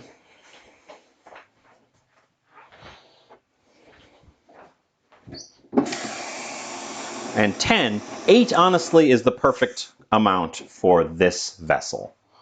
I'll keep that in mind in the future and try to concoct things in 8. 2 cups of water in the bottom should give us plenty of steam, and also keep it a little bit moister in here while they are resting. So they need to rest, and then we're going to steam them.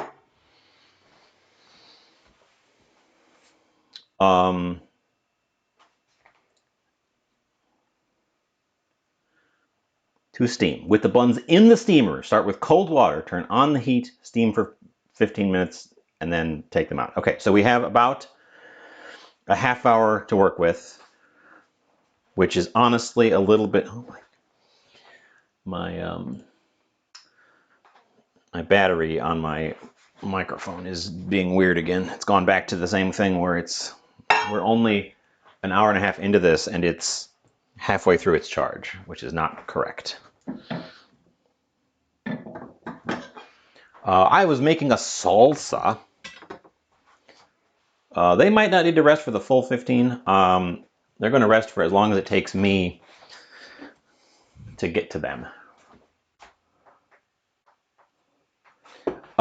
It is...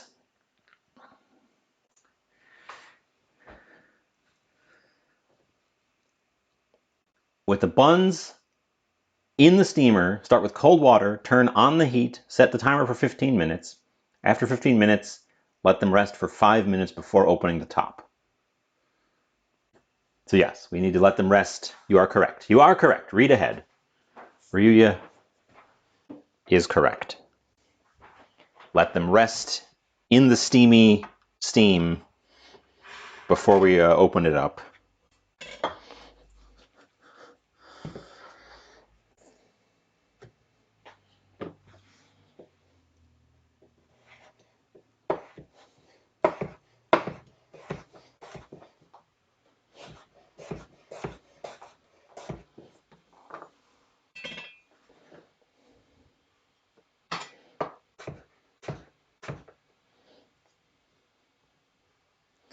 So I'm just going to make a salsa, or continue making my chunky salsa salad, kinda.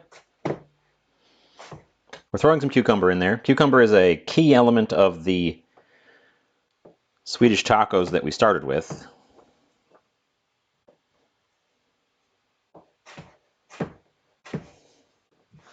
And since I have a little bit of extra cucumber from that, I'm going to add it to my thing here.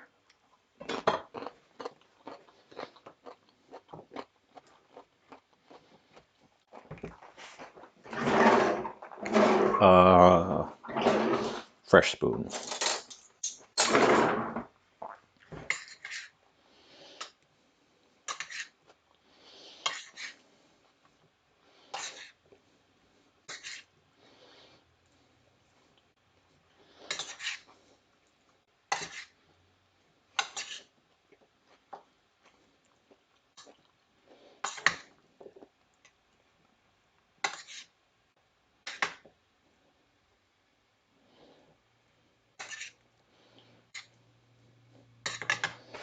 Okay, that with a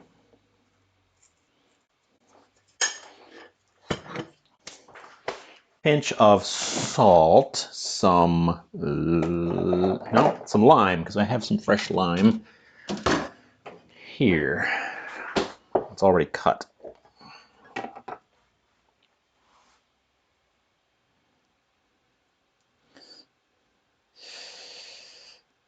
Ow. Ow. I got lime on my little thumb scratch.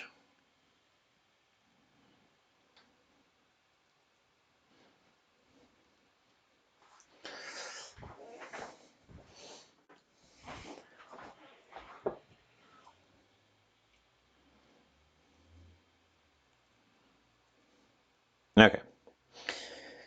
So this is sort of a cross between a salsa and a side salad.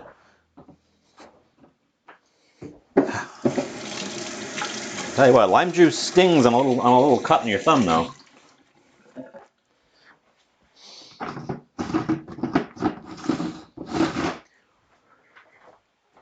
Yed! Oh my god. I know Yed.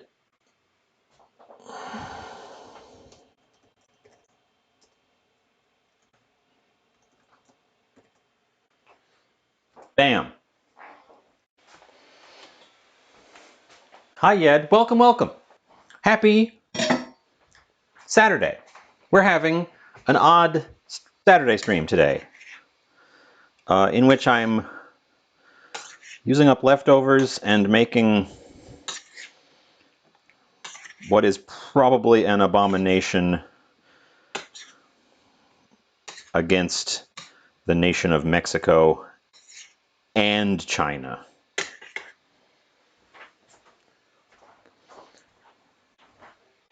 I've also got radishes here. We could really lean into making this like a salad.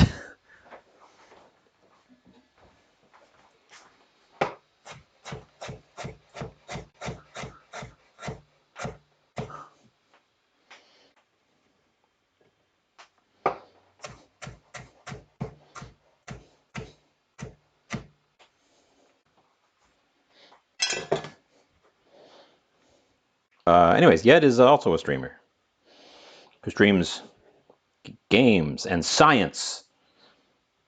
Games and science.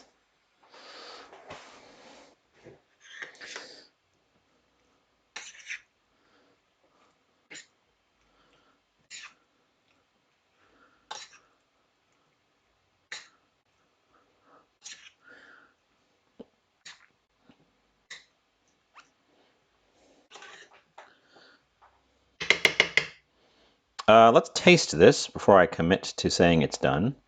See if it needs anything. That's all tomato. I need to taste a little bit of all the elements. Ooh, interesting. Ooh, interesting.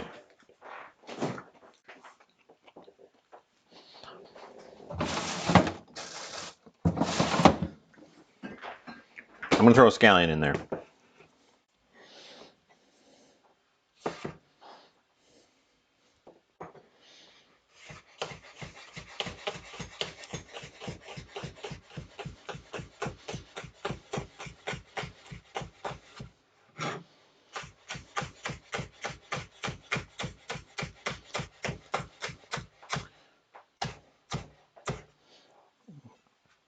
So Yed, now that you're here, I can ask you, what's for dinner?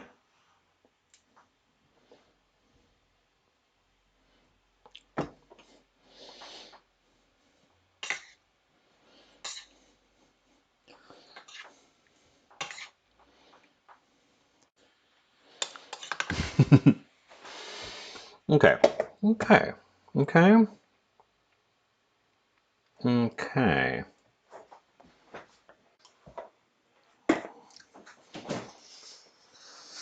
Leftover fried rice does sound good, although isn't fried rice already a leftovers thing? Kind of doubling up on your leftovers there. I'm going to have to ban TK for that, unfortunately. Twice leftover fried rice.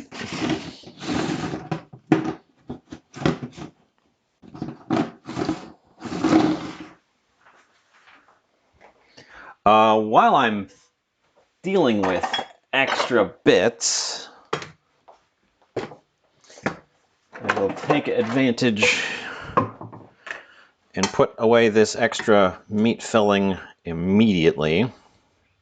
Try to take off a little bit of my end of stream work.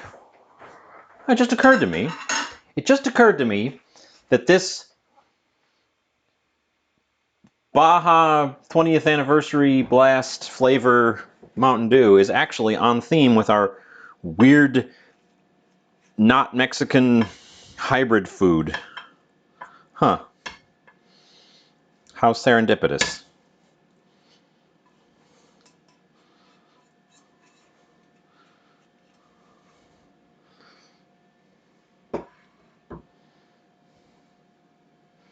Cilantro is not good on tacos. It makes them taste like soap.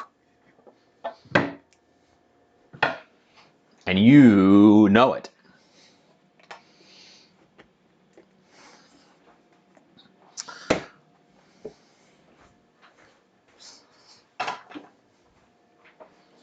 I did not set a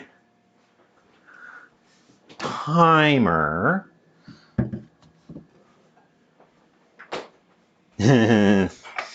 It's very unfortunate because I know that the people who like it, it tastes good.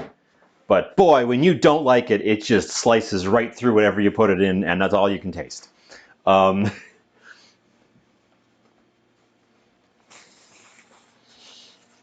And it is very much about the freshness of it as well.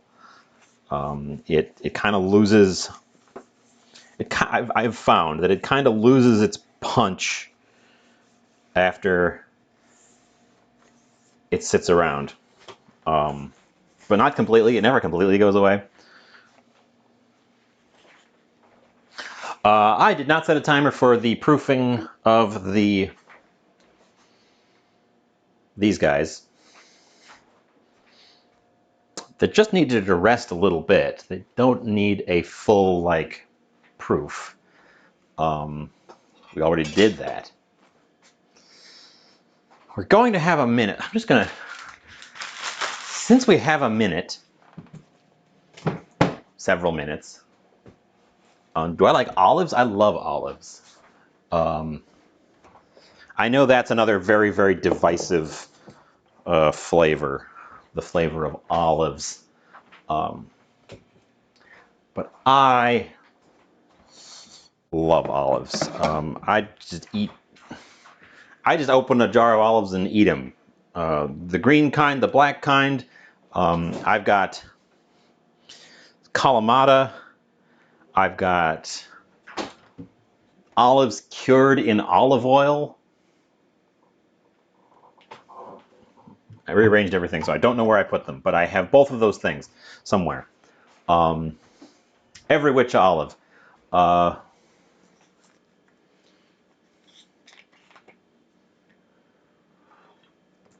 Let's take a look.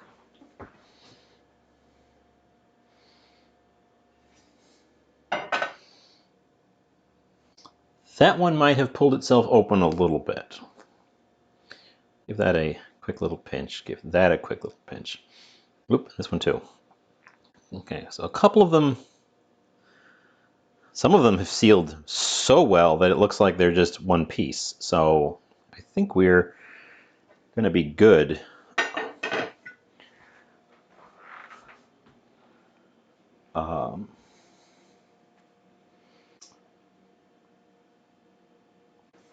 Do they? It's hard to tell. I think they're going to end up touching each other around the edges a little bit. And then they're going to go like, ew. But we'll see. I am going to put the heat on, though. I'm not going to wait any longer for them. And they're going to be in there for now 15 minutes starting from right now, because I just turned the heat on.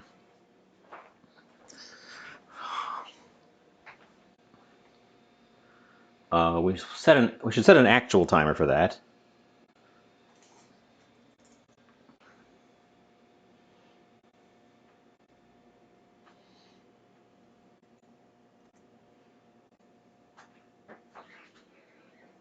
Okay, an actual timer is set. I do not have another thing to cook while we are doing that. So I'm going to turn that light on. You guys can look at the back of my head and we can chit chat. But we're going to momentarily just do some dishes because I have nothing else to do right this second. And I would like to have the dishes caught up, at least partially.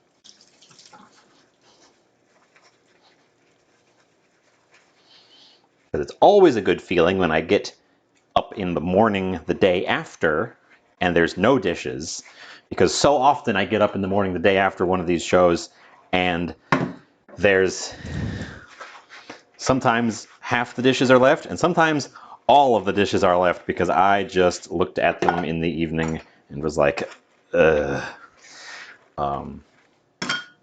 But since I have a moment during the show, we can hit at least some of the bulk out of it.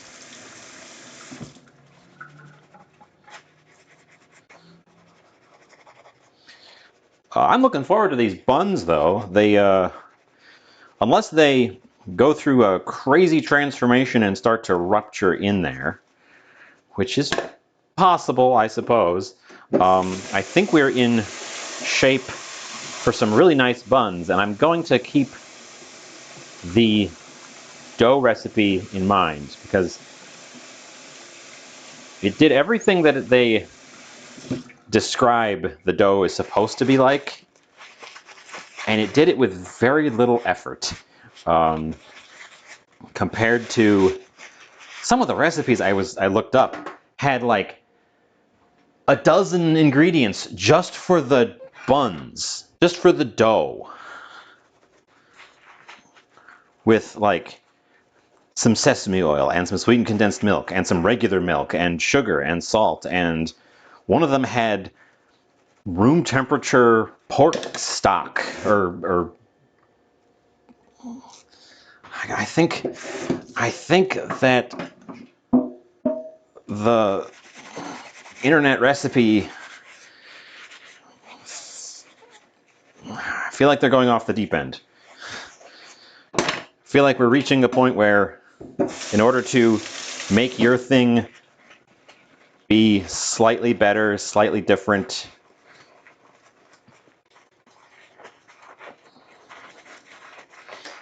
they're just throwing stuff at the wall.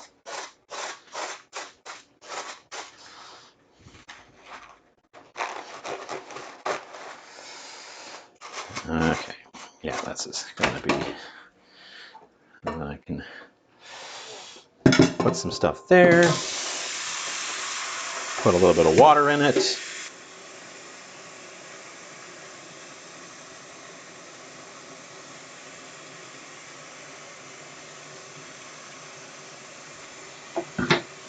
Especially when working with flour and dough, not letting it go completely crusty before you get to it is important because it becomes much harder to clean the finished result after it has dried.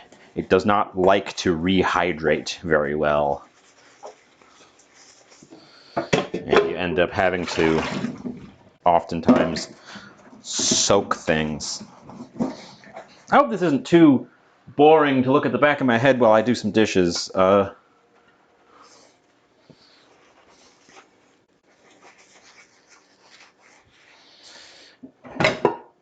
It's the important part of the process that I often put off too long.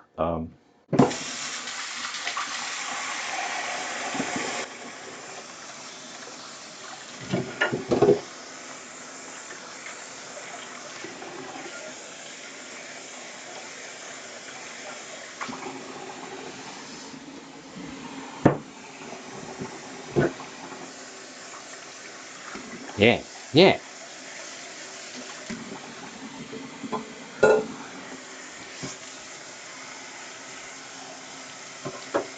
I wish I had a dishwasher. That would be very, very nice.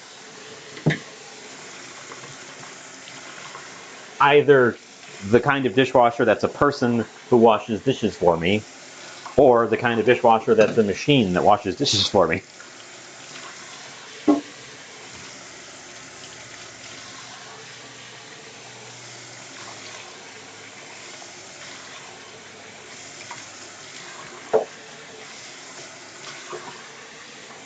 Because then I could take most of this stuff and just have it done automatically.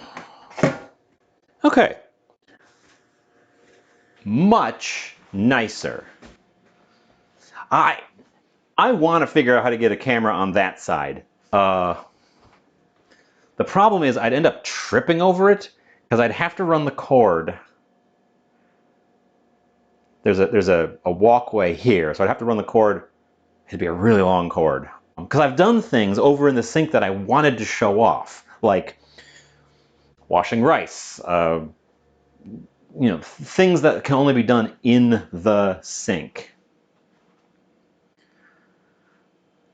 Revia, yes, that is the recipe I used. I got the recipe from the Walks of Life, and then I cut it in half. I just knocked it down by half so that I didn't make, because that makes 20 buns, which is a lot of buns. And I knew 20 buns would not fit in the thing here, so we went by half.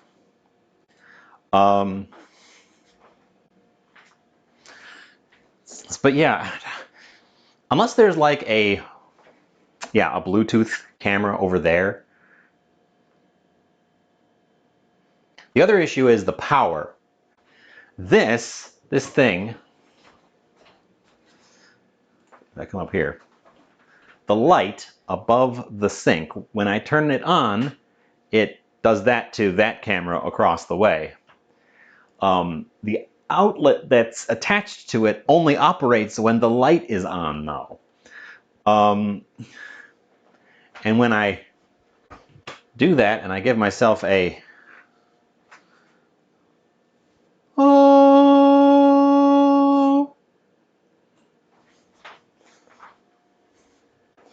I don't like having a halo all the time. How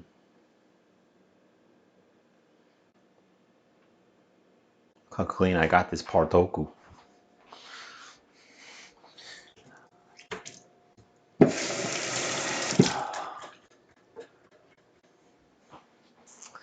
But yeah, also if there was a camera on that side, you guys would be facing this way and you get to see yourself and yourself again, but over there.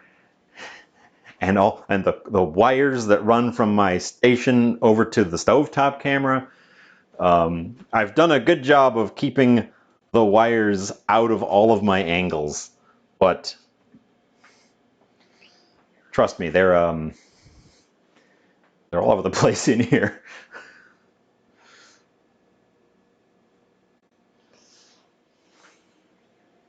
What's that timer looking like? Oh, 6 minutes remain. I don't want to open that thing up. There's no steam coming out the sides, which has me a little bit worried. I might tick the heat up a bit.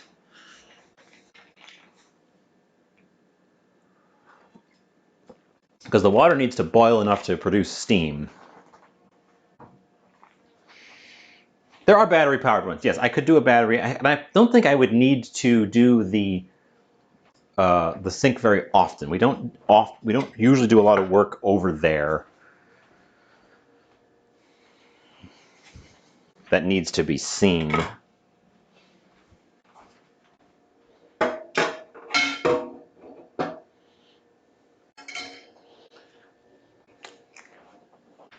Well, even just that little bit of dishes, that was more than half of what I produced today, because a bunch of our stuff was pre-prepared. Pre-prepared. I can hear it bubbling away in the bottom there. Oh, and I can see steam coming out of that opening, just a wisp. So there's steam in there, so we should be good.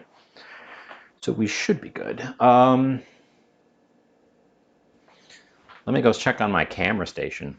And there's stuff on it. Of course there is. There's always stuff these days. I have so much stuff.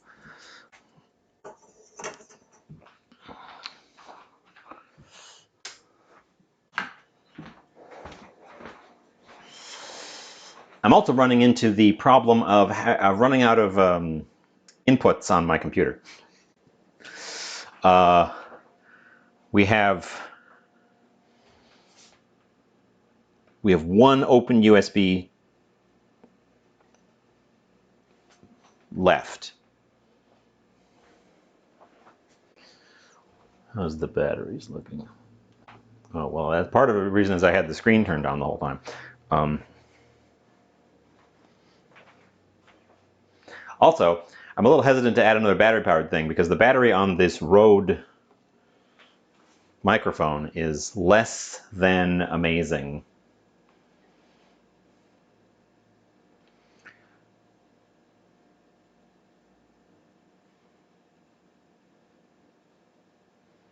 My timer says 3.5 remaining. Oh, gosh, I'm very excited to eat these things. Not gonna lie, pretty hungry, rather excited to be having the dinner today. You know how usually I lie all the time. Not gonna lie this time.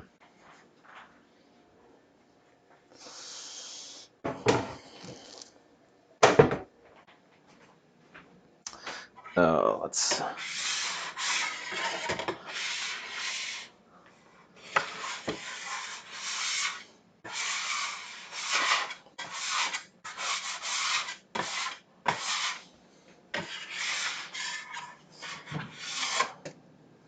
Get that all scraped down. We can. Oh, I already know what plate I want.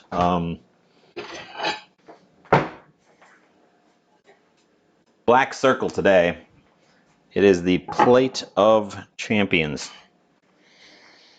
Those little white buns will stand out, pop on the black circle plate. A lot of steam coming out the sides. So trust the process. Trust the process. Oh.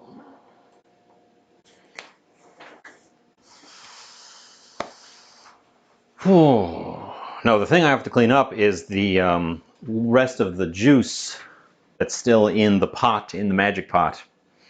I just kind of closed the lid on it while it was still boiling hot and left it there, and it's set up.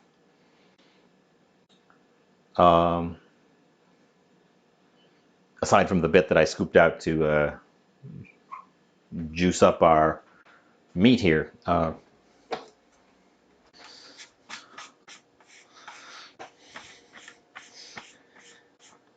feel like I'm extra rambly today on account of being hungry.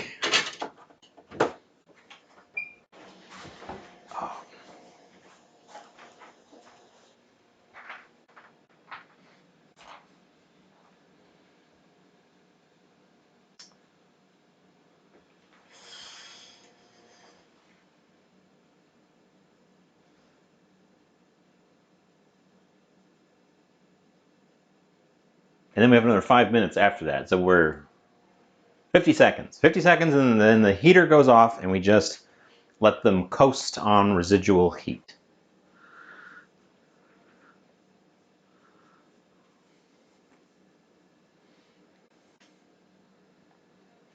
I'm interested to hear what this timer sounds like because we used to use a Google timer, but this isn't the Google timer. This is the Go Duck timer. So I want to know what it sounds like. Life juice. You should see the juice. I think you can see the juice. We have time.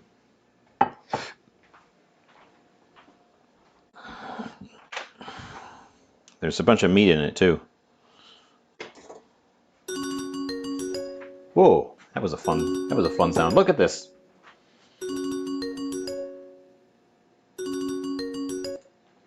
Reset.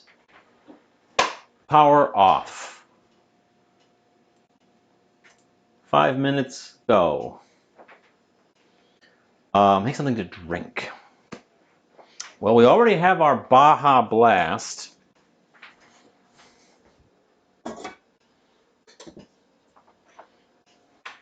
I'll leave that in there. We'll deal with that. It can't stay in there much longer. I have to deal with that today, especially since I opened it now. When it was sealed, I was a little bit happier with it. because I just sealed in something that was boiled. But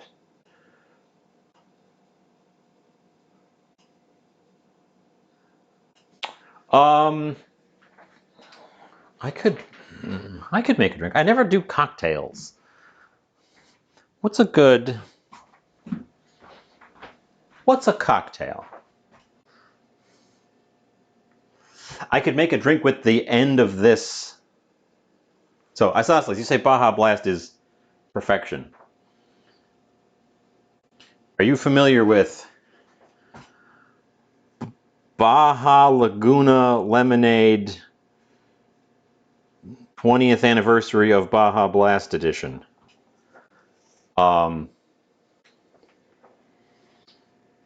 Because I'm familiar with this because all of my local grocery stores have massive, massive stacks of this stuff sitting with insane discounts on it. Somewhere between 40 and 50 cents per bottle, marked down from $2 something, because nobody bought it and they're getting rid of it.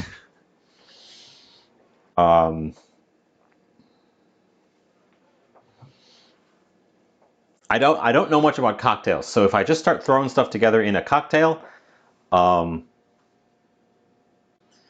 gonna make a mess. But I can try. I can try. I have. What do I have?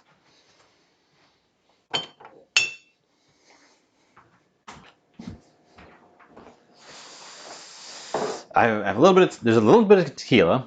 Okay, let me just say the boozes that I have. They're over here. I've got the thing. I've got sherry, scotch, marsala wine, gin, Jägermeister, Bauernjäger, some coconut rum, some amaretto, some black walnut liqueur, 3 different vermouths, rye whiskey, banana liqueur, and triple sec. Oh, and the tequila that is currently sitting out there that I thought was the most logical. And about that much of this weird orange Baja thing.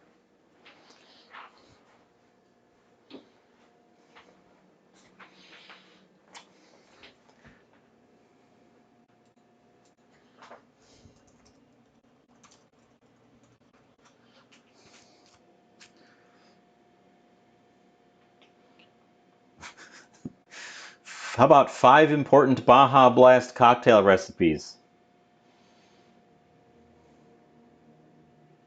The Baja Skinny Margarita, Baja Blast, tequila, lime, lemon.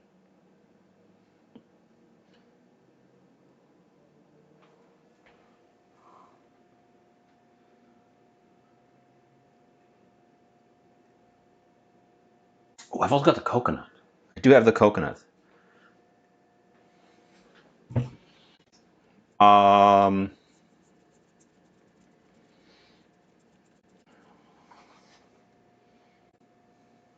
We're under a minute on my thing. I don't have a good glass for such a thing.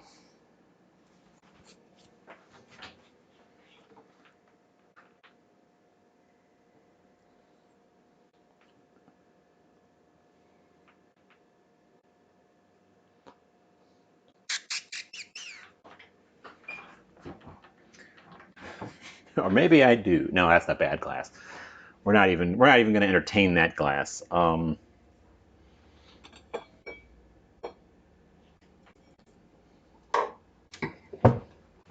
also don't have a shaker. Oop, there's our timer. That means our buns are done.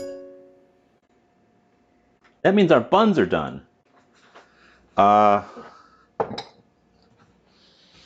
Let's take a look at the buns real quick. Well, it got hot because the lid is hot.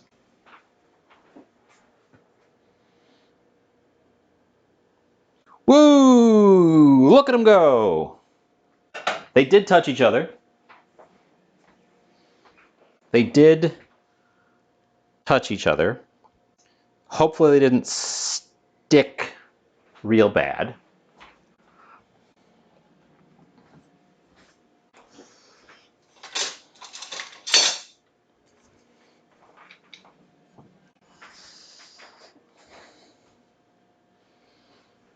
They smell ready.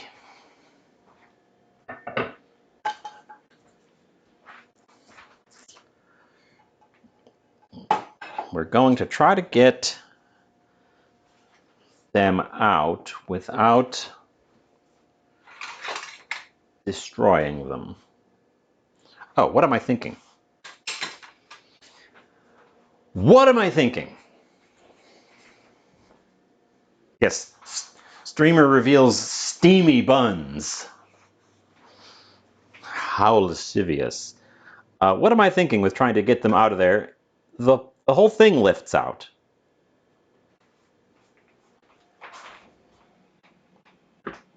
That's the easy way to get them out of there. That's why it has the little handle on it.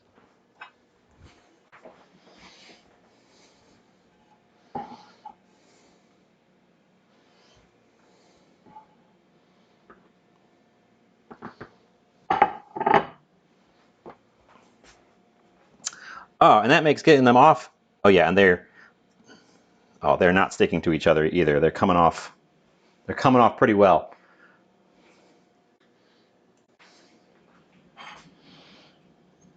And I can take the parchment off the bottom.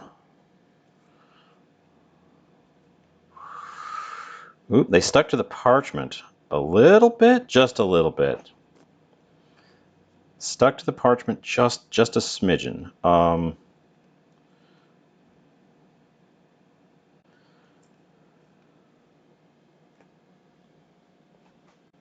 There you go.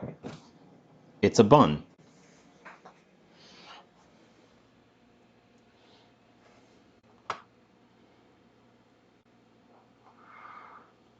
Oh, they're boiling hot.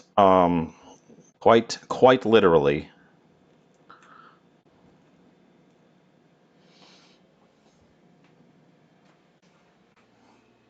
None of them burst along the seams at the top, so we had successful sealing.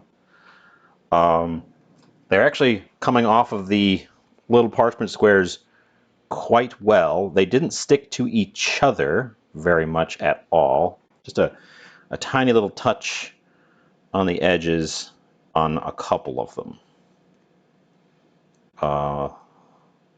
That one's stuck a little bit more than all the rest.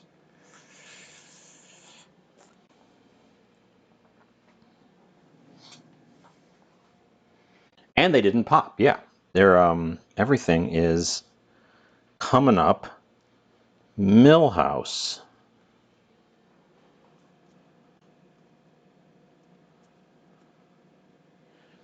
I think I should probably have brushed or spritzed a little bit of oil on the parchment squares because they're sticking a little bit to them. That's the one issue I'm having. I think that would be very easy to correct.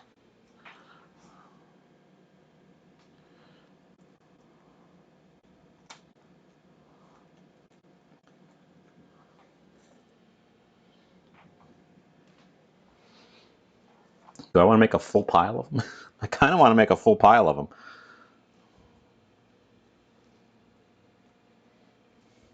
They look super good.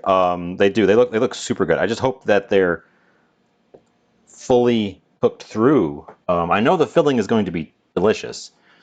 The question is if the dough is fully steam cooked right to the middle.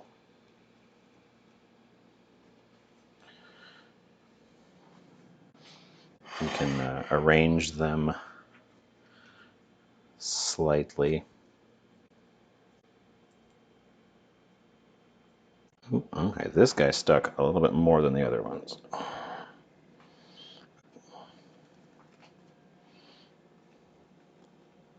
They feel very, like, pillowy. There's no sag to them like they would have if there was still raw dough in there. They're very pillowy.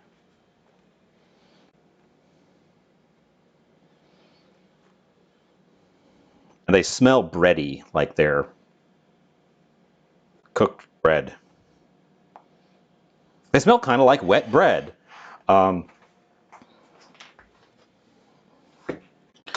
I was thinking about it earlier when I was making this, and I want this on the plate with them.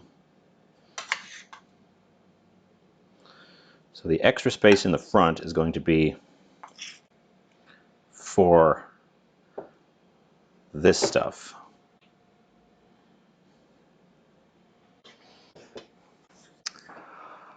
I'm going to take a picture of them like this, then we're going to tear into them, and then I'll get a picture of the interior on the return trip. On the back swing. Oh, they look great. They look great. And I want to, even if they're somehow fail on the inside, I want to remember them looking great on the outside. Okay. And that's just a very brief. Okay. Yes, I'm going to let them cool off a little bit because they're boiling hot. We're going to let them cool off a little bit. We can make our cocktail. Where's my the little thingy, the jigger?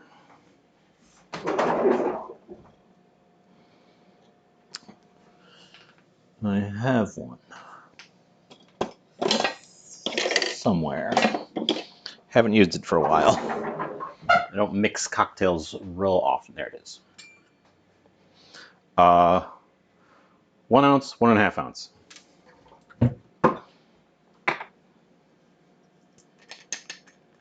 Yeah, no, I don't want to eat them right away because I'll burn my mouth. So we're gonna let them cool off a little bit. We're gonna go with an.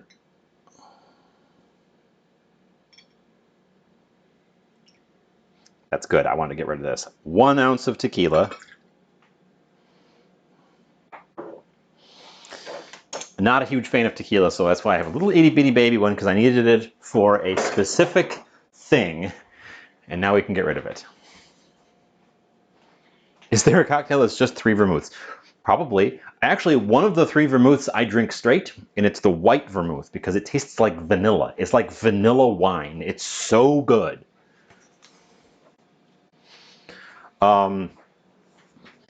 How about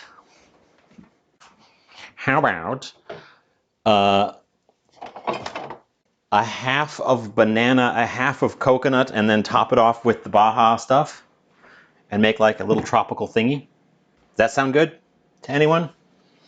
No? Just me? I don't know much about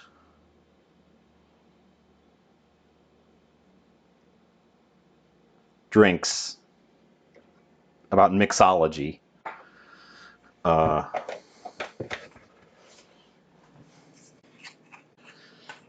do know that I probably want to add a dash of bitters to it because this is just a bunch of sweet stuff. And too much sweet just makes for a cloying, unpleasant drink. Oh, we could do lime. If only I'd saved one of those lime wedges. So I don't have to cut a fresh lime.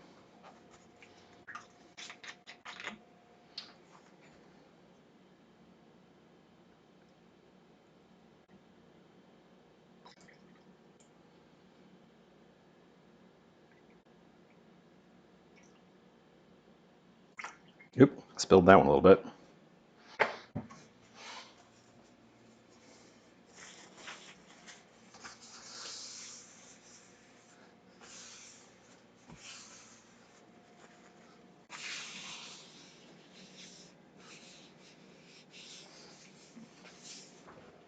Okay, this is what I initially said, and I'm going to give this guy a... Do I have a stir. I don't think I have that kind of stirrer. So we're just going to use the back of a spoon. Give it a stir. Give it a...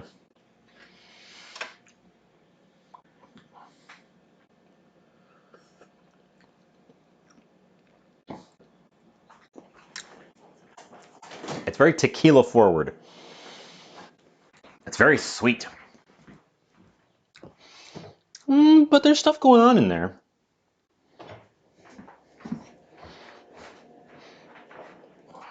Oh, I haven't used a bitters in a while either. The bottle is glued itself shut.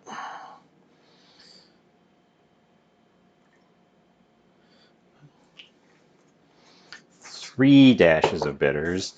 And I like the idea of a scooch of some acidity to it. So I'm also going to give it just a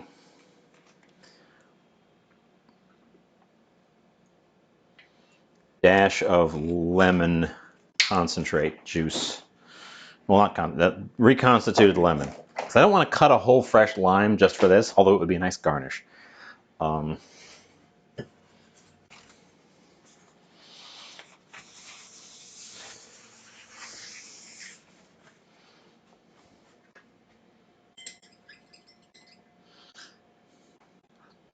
We don't do alcohol around here very much at all.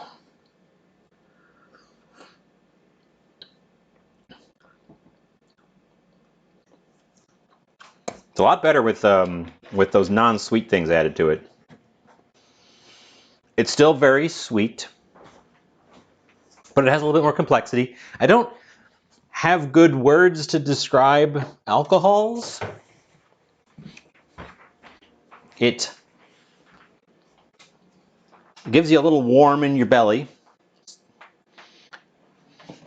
I get a hint of banana and a hint of coconut. The mixing, I think, has taken the brunt out of the Baja Blast stuff. If you missed when I described what this stuff by itself tastes like earlier, this stuff tastes like the syrup from a can of peaches, which is none of the descriptors that it says it's supposed to taste like. It's a kind of a weird thing. And in here, it just kind of tastes like a general sweet fruitness, attracting some of the fruit flies.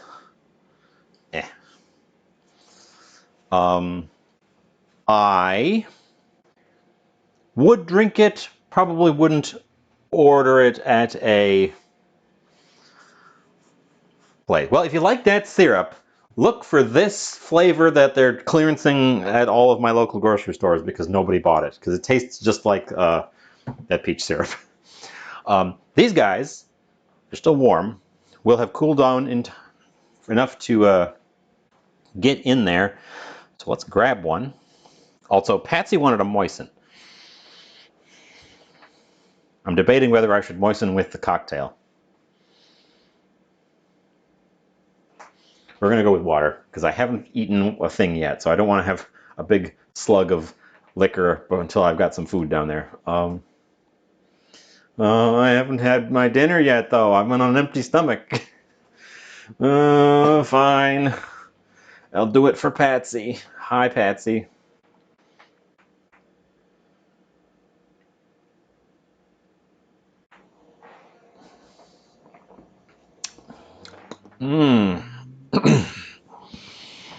Smooth, moist.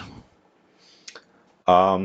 Well, now I got to eat something real quick so that it gets down there and meets that liquor. Ooh, it looks like a bun on the inside. Look at that guy. Look at him go. Patsy, you're here just in time for the best part, which is, of course, the tasting.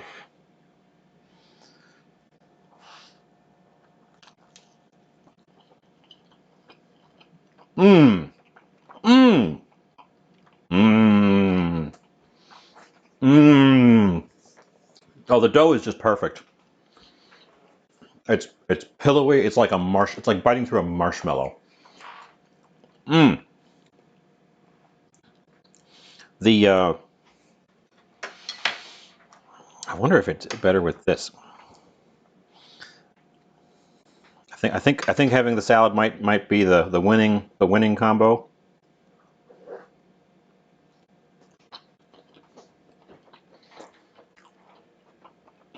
Mm, mm, mm.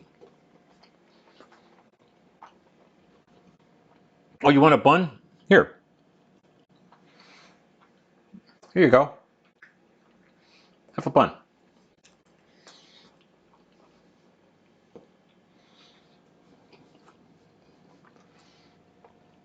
Mm. So the filling has concentrated in the flavor from the juice, from the drippings. But since I added some fresh jalapeno in it afterwards, it also has that bright, like in your face jalapeno, like fresh jalapeno. But the jalapeno isn't crunchy in there. It's softened up during the steaming. Mm. It's a little starchy and greasy by itself, which I believe is the point, which is why you typically serve it with a sauce. In my case, I've served it with a fresh salsa, and the freshness, the freshness and the acidity, because there's about half a lime in here. Mm. Mm. Especially with the cucumber pieces, this tastes like fresh, bright summer. I kind of threw the cucumber in there on a whim because I had some cucumber, and if it wasn't there, this would be significantly diminished. The cucumber makes this, it lightens it up a lot. Otherwise, we've got tomato and avocado, which are both more strongly flavored vegetables. The cucumber lightens the whole thing up, and it makes an excellent complement to this. Mm. Mm. It also helps that I'm very hungry. Um,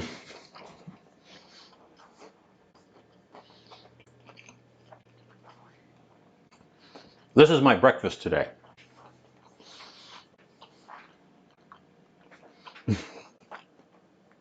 So I suppose technically the cocktail was my breakfast today. Ooh, I love that the dough came out so perfectly, and it wasn't hard at all. It wasn't difficult to do as long as I followed the steps. We're gonna write that one down. It was only 4 ingredient, yeah, including water. It's a 4 ingredient dough, and it was super easy. And look at these guys. Look at how perfect this little guy is. Look at him. Look at him. He's so perfect. We're definitely keeping this dough on the list of winners. Quality. We could make a big batch of this and do like a bow party. Have people just sitting there pleating away the bows. We're gonna have to tear up another one for a glamour shot. But also, I'm just gonna start plowing through these things because and they didn't shrimp once. I know I made these once before. This one had some pinching issues, so that's probably what happened there. But some of these, look at how perfect that guy is. I made these once before, and the skins kind of shrank back in. And I bet you it's because I didn't let it rest in the steamer before I took the lid off. They still tasted good, and they still had that sort of fun, bouncy chew to them, but they didn't have these just perfect sort of pillowy. They don't look, don't, no, they don't look professional because they're supposed to have 15 pleats holding the tip together. They look competent. The pleating is so fussy with these things to make them look proper and professional. Because the numbers mean, like, it's either 11 or 15 pleats, and the numbers mean something, and something like that.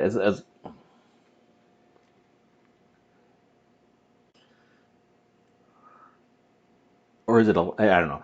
It's something. They look amazing. And yeah, different fillings.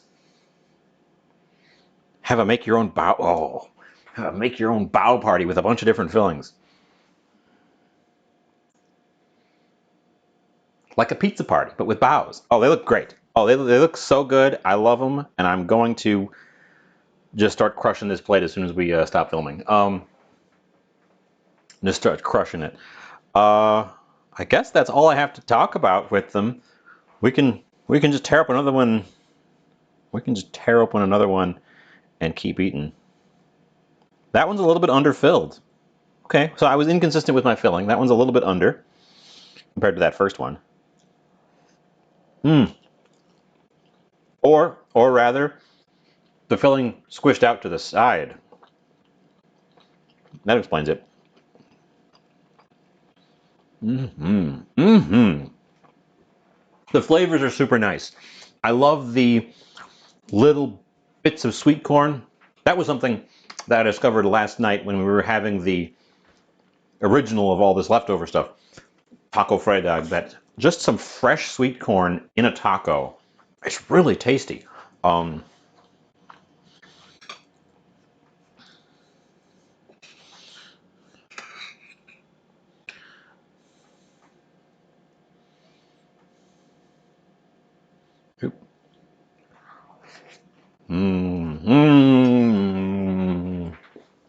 I'm happy.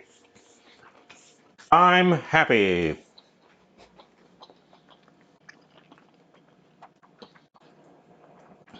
And we can do like that, and that can be our glamour one, so you can see the inside.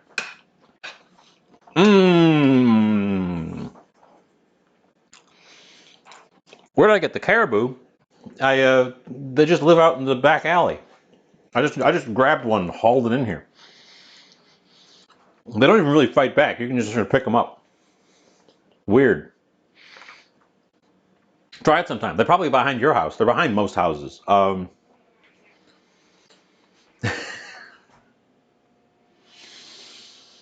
Okay. Well, that was the exciting bao adventure using up some leftovers. It took longer than I thought. Probably the pleating and all that stuff.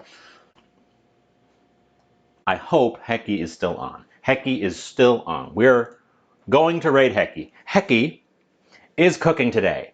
We never get to raid somebody who's cooking because my timing is always weird and people are done. Hecky is cooking something. We're going to find out what it is because I didn't even click on the thing. I'm not even checking the preview.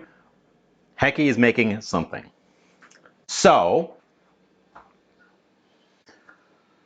thanks for being here. Thanks for showing up. Looks like we had full turnout of pretty much everyone who I can think of piled in for Saturday. So that's a good sign. We might do more Saturdays in the future. It might be a good day to just like use up leftover stuff.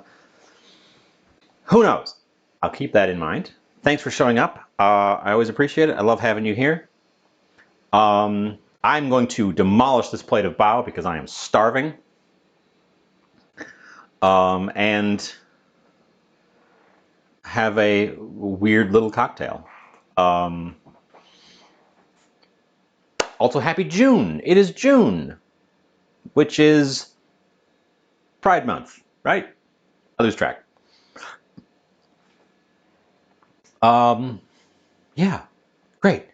I am shooting to be back on Monday, trying to get back on the normal rotation. Although, I can't think of anything that's going to interrupt it this Monday, so. Let's all go say hi to Hecky and find out what she's making because I did not check in advance. She's making something. I can see a mixing bowl and her kitchen on the preview. Bye.